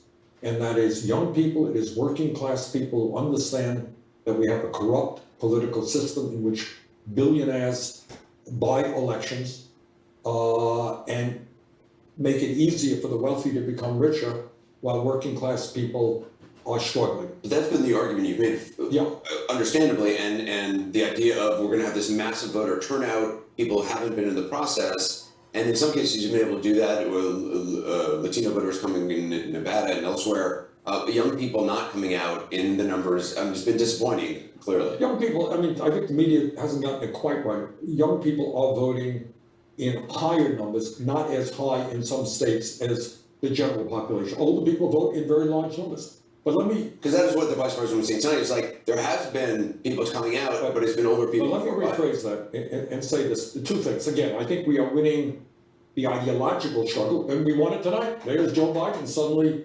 echoing a lot of, he adopted, you know, I would go further, but I would... But you're making the argument that the road ahead for you is bringing more people into the process. Is that those people, bring them in to then vote for Biden ultimately? No, they're not gonna vote for Biden. That's a different constituency. What you have politically is, God bless them, older people vote in large numbers. Unfortunately, young people who are voting for us overwhelmingly, 70, 80%, do not vote in large numbers. Now, this takes you to the general election, all right? So it's one thing to get people to vote in a primary, but when you have not what I call non-traditional voters, people say, I don't know, they're not gonna vote in a primary. They will more likely vote in a general election. How do you beat Trump if you don't have a huge voter turnout? How do you have a huge voter turnout if you're not bringing young people in, if you're not bringing working class people who have begun to see through the lies of Donald Trump? So I think we're a better position to do that than Joe Biden is. But or is your hope, if you can't be the person, you can't be the nominee, to at least get Biden to come to in order to appeal to the young people who are coming out for you, to get Biden to come to at least embrace more of your position? You know, it's a funny thing. I mean, I think you have heard media and others talking about, isn't it remarkable how when we had 18 candidates to begin this process, so many of them have moved so far of where we were 4 years. You just heard this tonight. Yesterday, Biden basically saying, yeah, I voted for that bankruptcy bill.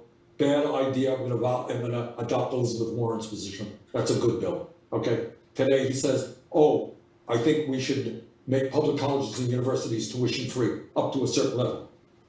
Yes, we have brought Biden, no, I will see how real it is, but I think people have got to make the choice about whether they want the real thing, something that I've been fighting for years, or somebody who just changed his views the last 2 days. Just finally, the CDC has now put out a recommendation saying that any grouping of more than 50 people should not take place. No. I mean, should there be a primary on Tuesday? That is a very good question. And as you know, Louisiana and Georgia and Puerto Rico have delayed their elections, postponed, they got dates in the future. Look, you know, elections dates are very, very important. We don't want to be getting into the habit of messing around with them. But you remember, and I just researched this, 9/11, you know, there was a primary in New York City. Do you remember that? I don't. There was a primary, and it was canceled for obvious reasons in New York City, and it was rescheduled 2 weeks later. I would hope that governors listen to the public health experts, and what they are saying is, you just indicated, we don't want gatherings of more than 50 people. I'm thinking about some of the elderly people sitting behind the desks registering people and all this stuff. Does that make a lot of sense? I'm not sure that it does, Steve. Senator Bernie Sanders, appreciate it. Thank you very much. Just ahead, a Democrat who has also been there on the debate stage, Andrew Yang, joins us when our debate coverage continues. Yeah, whatever. Unreal. Unreal. I'm cooking. It's nothing big, but I can bring you guys in there. I'm just making some soup and who knows what else. I wish there was a button I could press to just make that big. I bet there is. I just don't know what it is. All right, here. Look, I got you guys on an extension cable, so you guys can come with me. You can come on into the kitchen. Not worry about what the fuck is going on. These people are here to pick up the same prescription. They both know drug costs are out of control. Bullshit. One of them is taking back control. They don't really with good care what the ads. fuck they have to So, say. So I'm fucking turning their bullshit off. And now I'm looking for the way to fix this camera because the camera looks all fucked up. And we're gonna go fucking fix it because it looks all fucking weird. And we're gonna fix that shit. And yeah, that's it. Cool. Let's go in there and cook some food, shall we, guys? That's what I'm doing. I'm cooking some food. Not a lot, just a little bit, There's a little bit of soup here. Got some soup going here. Got me some soup here on the burner. Just gonna stir in a couple things here. I like to add some things to my soup. Of course, a little bit of fresh ground pepper. Can't go wrong with that. You can just put it right in the center. You don't have to like put it all around. You know, you're gonna mix that in. So that's how you can avoid getting it all over your countertop. Just put that pepper right in the center. You know, we're gonna take a little bit of salt, even once again, right in the center there. A little bit of salt. Now we're gonna get our special spices seasonings we got over here. We've got some ground oregano, which I like for a soup because it's already broken down, powderized. So we're gonna take some of that. We're gonna put that right in the middle. That's gonna be tasty. Let me tell you, that's gonna dissolve right in there. And we're gonna take a little bit of this basil. We're gonna take some basil. I like the smell of basil. Don't run up too much in there. Just a little bit of basil. We're gonna drop some basil in that. And now we're gonna take our spoon here. This is a minestrone from Campbell's. This is just a straight minestrone soup. And now I've got some tacos that we just microwave for 2 minutes. We're gonna microwave those. We're gonna bring this down to a very low heat and let those spices just kind of mix in with our vegetables and this minestrone and it's got the shells. You know, it's got a pasta shell and it's got chopped up carrots and it's got beans. It's got peas and string beans and you know, I don't know what else, but it's got lots of stuff in it. Okay, so we're gonna get some sour cream. Yeah, I'm gonna get me a little OJ. Yeah, yeah. Have me a little OJ. Yeah. A little sour cream and have these little mini tacos. Forget about it. How's this looking? Okay, this is good. This is nice. This is just simmering now. We're just simmering the soup. You know, we don't want it too hot when we serve it to our guests. We don't want to burn our guests' lips or anything like that. So, let's check on our tacos. How you guys doing? Okay. Oh, they smell good. Okay, great. We can flip these if we want. Make sure we get them from both sides here. And, you know, we've got some extra sausage, chopped up onions. You got some salsa. I think I've got, no, I don't see any salsa in here. But if I had some, we can add that to these little tacos. And you add whatever the hell you got. Oh, I got some pecani sauce here. I pick up the paste. Pick up the paste with some paste pecani sauce here. Mix that up really well. Get those flavors all mixed up. See soup is doing.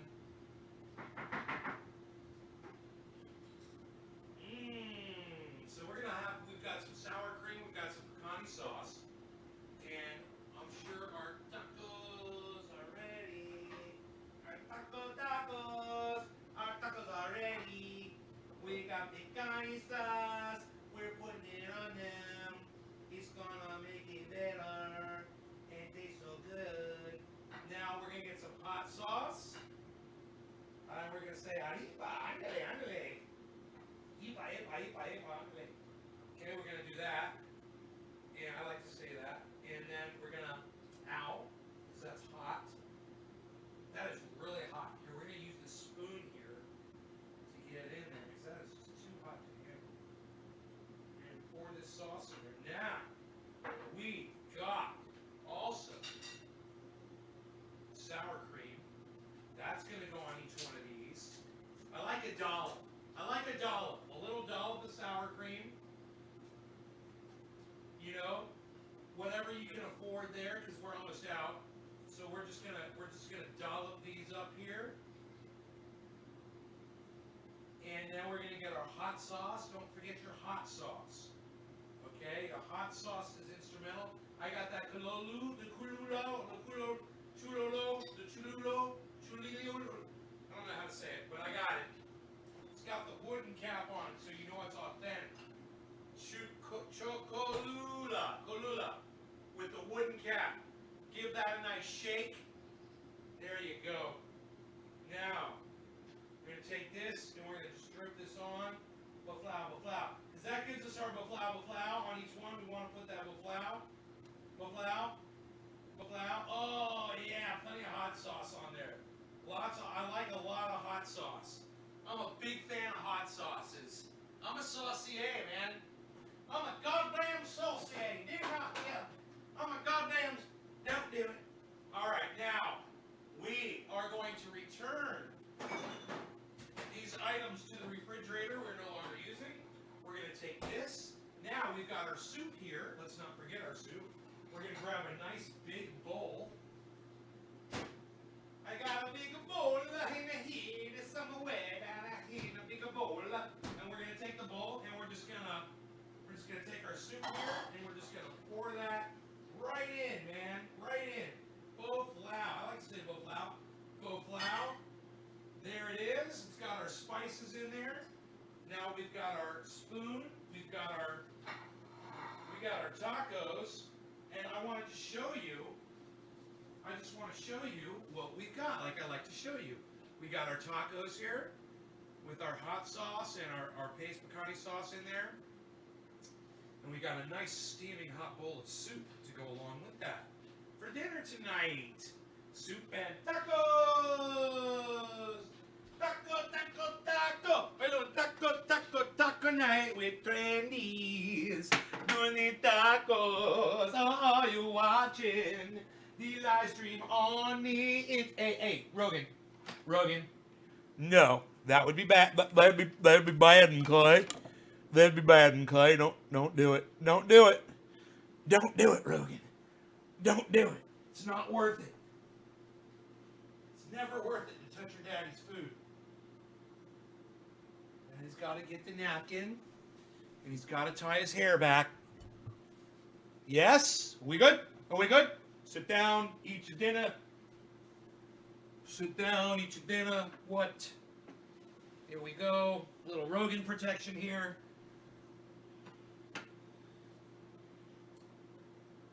All right, let's tie the hair back. And let's see what we got. Let's see how it's doing here. Let's try one of these. Oh, yeah.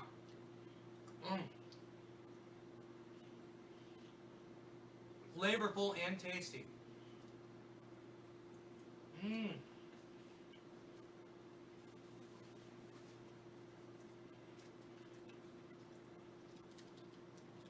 I hope you guys are enjoying having a place to hang out and chat instead of going out and getting this coronavirus. Just trying to give you a place to chill. That's why I'm going long on these videos.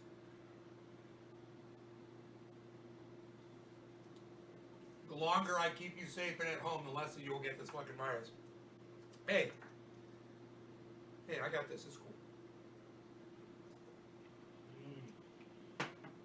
Oh yeah, that spiced up minestrone.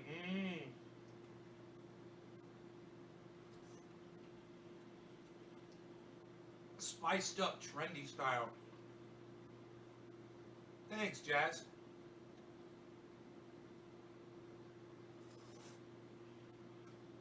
Spiced up, trendy style.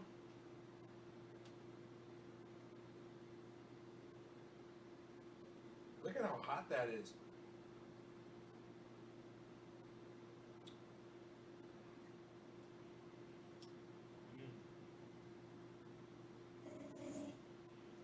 You be nice.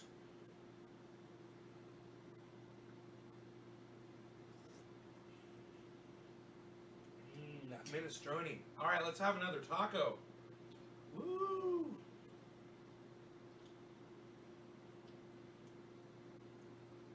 So we've got the Mexican and the Italian mixing up two cultures here. Fantastic.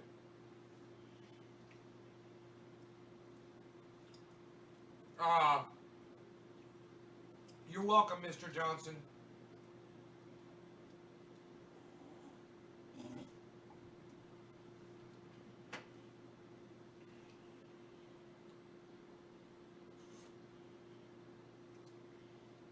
Waiter, taste the soup. What's wrong with the soup, sir? Waiter, taste the soup. What's wrong? Is it too salty? Waiter, taste the soup. I'm sorry. Is the soup too cold? Do you want me to go warm it up for you in the back? Waiter, taste the soup. Fine. Where's the spoon? Aha!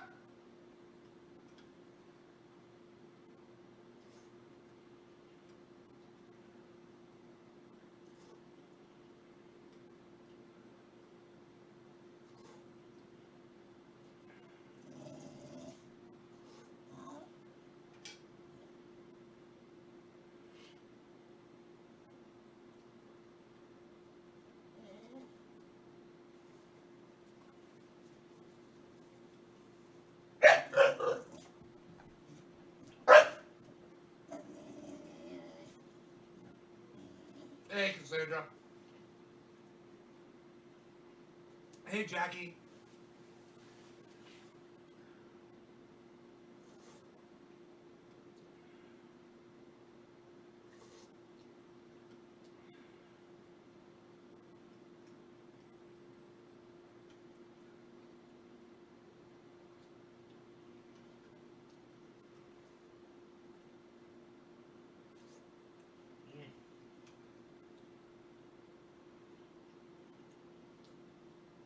Man, the soup is really good. And the tacos are really cool too. And they're microwave tacos, guys. You know, it's like Don Pablo's tacos or something like that. They're mini tacos, they're tiny. They have little beef and a little cheese in them. There's really nothing to them. But if you add salsa, hot sauce, and sour cream, you could even put chopped onions and tomatoes and all kinds of shit. They're bomb. They're fucking bomb. 2 minutes in a goddamn microwave. Fucking crazy.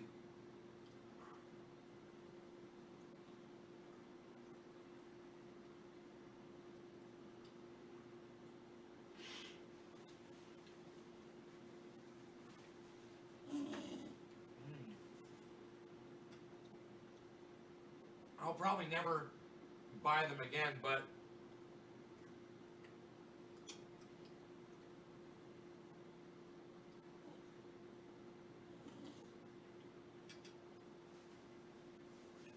man, for what they are, they're great. They've got a lot of potential. No.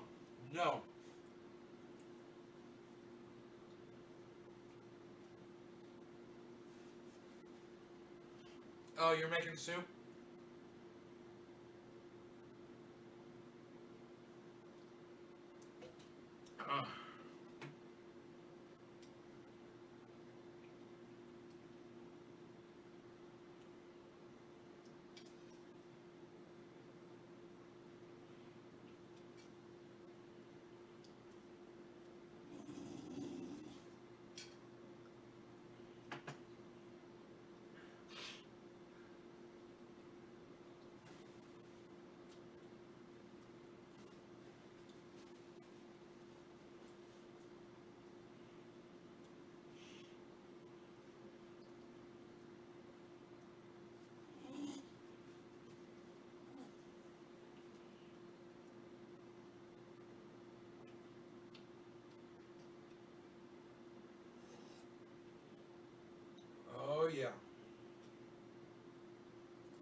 thing, I'm gonna save you one of these little tacos, a little bit of it at least. It's got hot sauce all over it.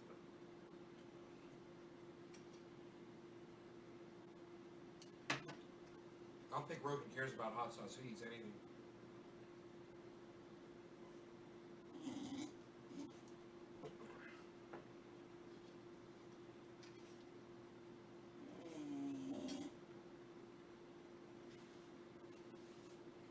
After he had all that fat from that steak, man, he drank his whole bowl of water.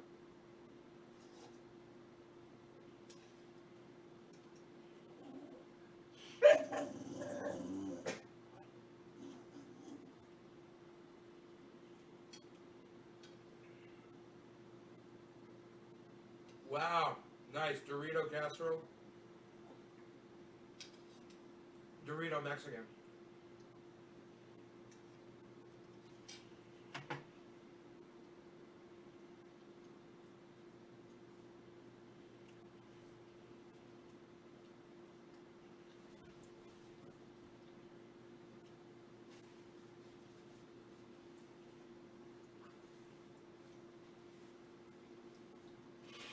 There, he got his little piece of taco.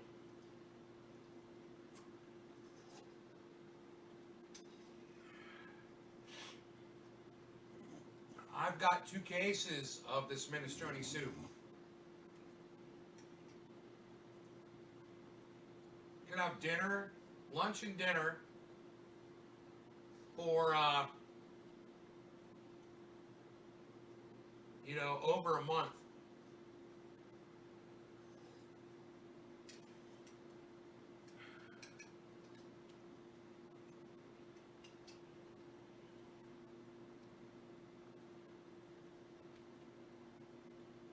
Yeah, I put sour cream in this. That's funny that you said that.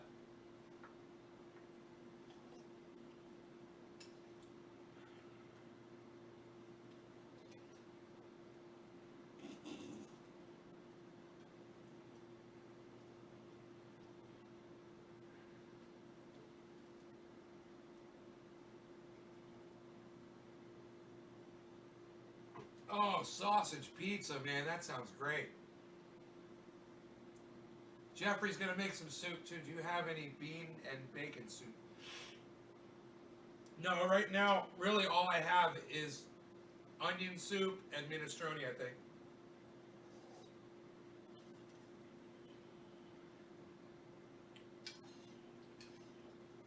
I love French onion soup though.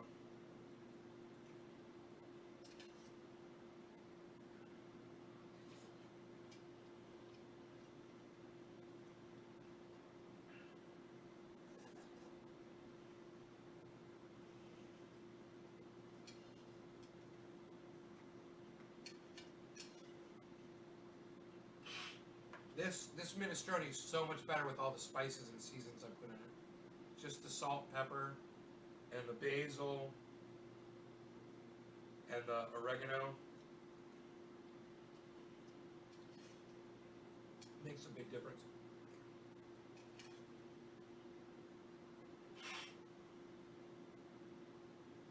Bean and bacon soup.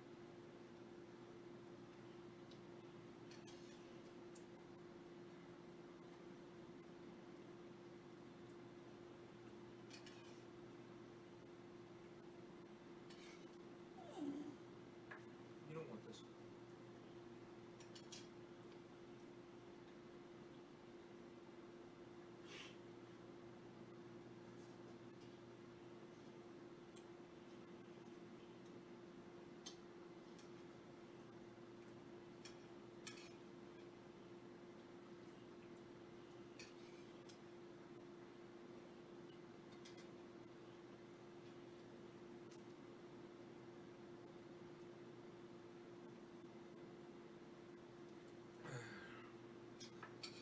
You know, back before refrigeration, I think they used to salt bacon to preserve it. You guys know about that?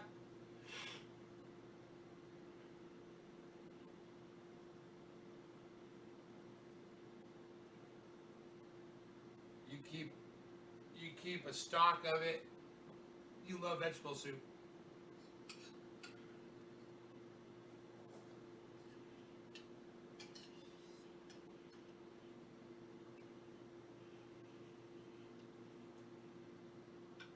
guess I should let Rogan have this little last bit of soup. I don't think it's gonna kill him.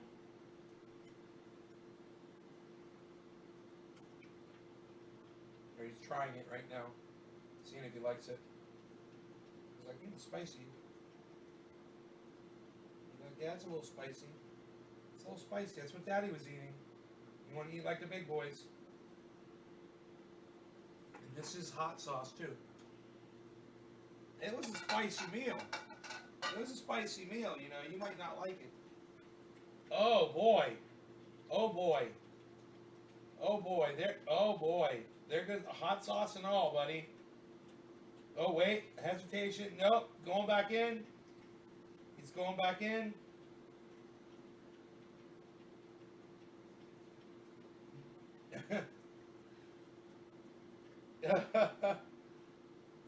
He's taking a break on the hot sauce. A little hot sauce on that plate.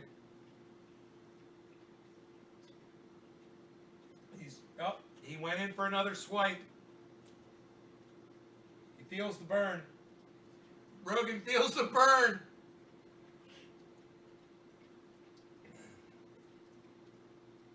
Okay, he's down. He's down. He's finishing the plate. He's completely finished the plate now. He's getting every last piece off of it. Good dog. And now he's got the bowl of soup. He's looking at it. He's still remembering it's there. He's walking up to it. He's walking away from the bowl of soup.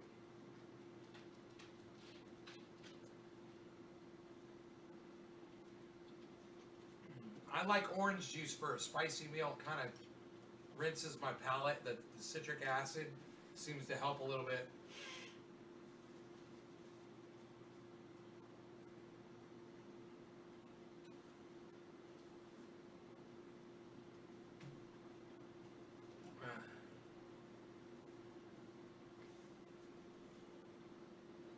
Dude, this is the best show we've had.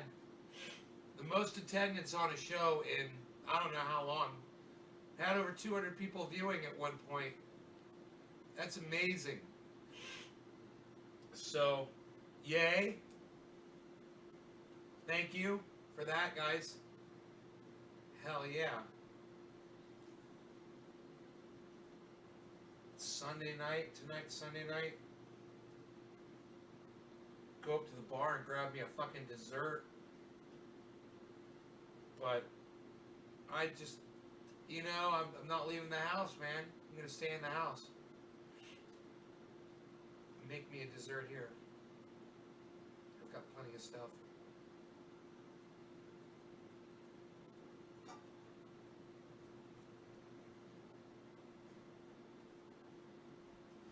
Hey now, wait, whoa, Rogan, no. No, Rogan, no, don't rip up my napkin. That's becoming a habit, and after dinner, his dessert is ripping up my napkin into little pieces for some reason. He loves ripping up my napkin. God, I'm so glad he doesn't go into the garbage yet. He hasn't figured that little trick out, where all the napkins he ever wanted were in there.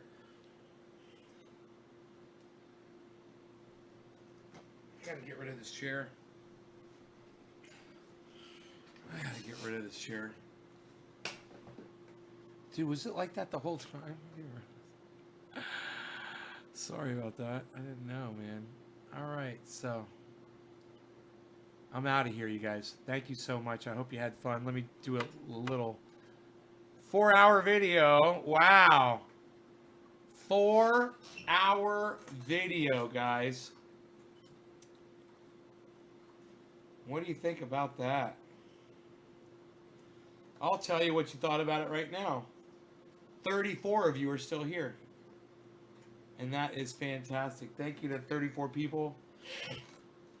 And everybody else that stayed, watched this video at any point tonight for 4 hours. I can't expect anybody to stay and watch a video for 4 hours.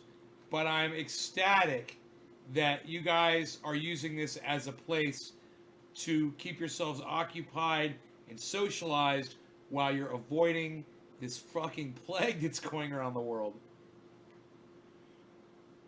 You want me to check the numbers on it really fast?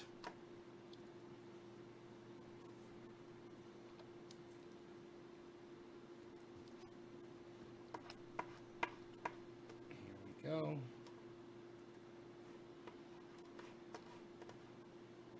Hey, Rogan, be nice. Be nice.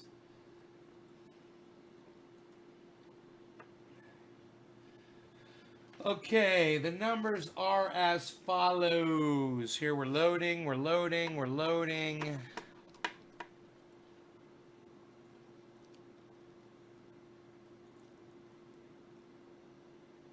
Um,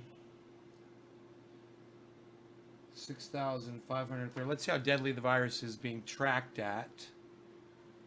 They're tracking at 169,385 cases worldwide, divided by 6,513 deaths worldwide equals 26 now. Okay, so it's getting deadlier. Every time I check it. Now we're down to 26.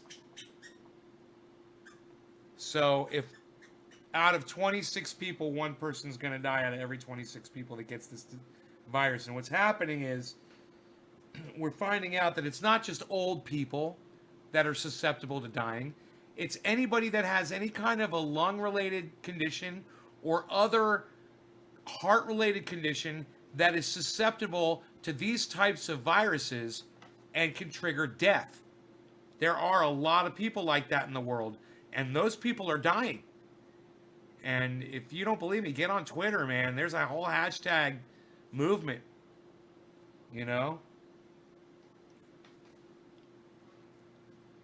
45, you know, I'm not getting accurate numbers here per state. I mean, I get state, yes, but I can't get,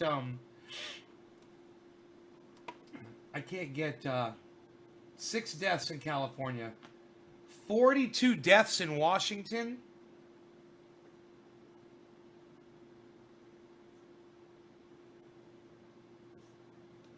God, 42 deaths in Washington, man.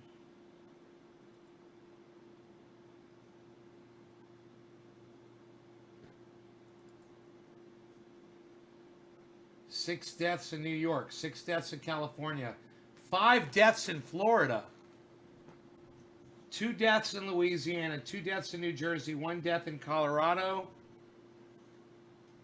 Jesus fucking Christ, 1 death in Georgia, 1 death in Kansas, 1 death in Oregon, 1 death in South Dakota, 1 death in Virginia. I can't fucking believe that shit. Oh my God, man, the deaths happening all over the place. Hey, you. No. Hey, look at you, making a mess. You're destroying. Stop it, Rogan. Stop. Okay? Anyhow, you guys are fantastic. You've been a wonderful audience. I hope you guys enjoyed the 4 hours. I hope you enjoy having a place to sit and socialize. It's official. It's a 4-hour video. No law regarding cannabis. Cannabisism, tisms for all. I'll see you guys at trendyasdabbers.com, like it says right there. trendyasdabbers.com, where you find your paint oil. You can find all the coolest trendy wear. And you can learn how to grow 4 pounds. And find links to videos and places that you can find Trendy As Dabbers on the internet. All kinds of stuff there. Check out the website, guys. I will see you with Trendy As Dabbers on Twitter. That's where I like to go when I get off of here. Okay? Twitter. I'll see Trendy As Dabbers on Instagram. I'll see Trendy As Dabbers on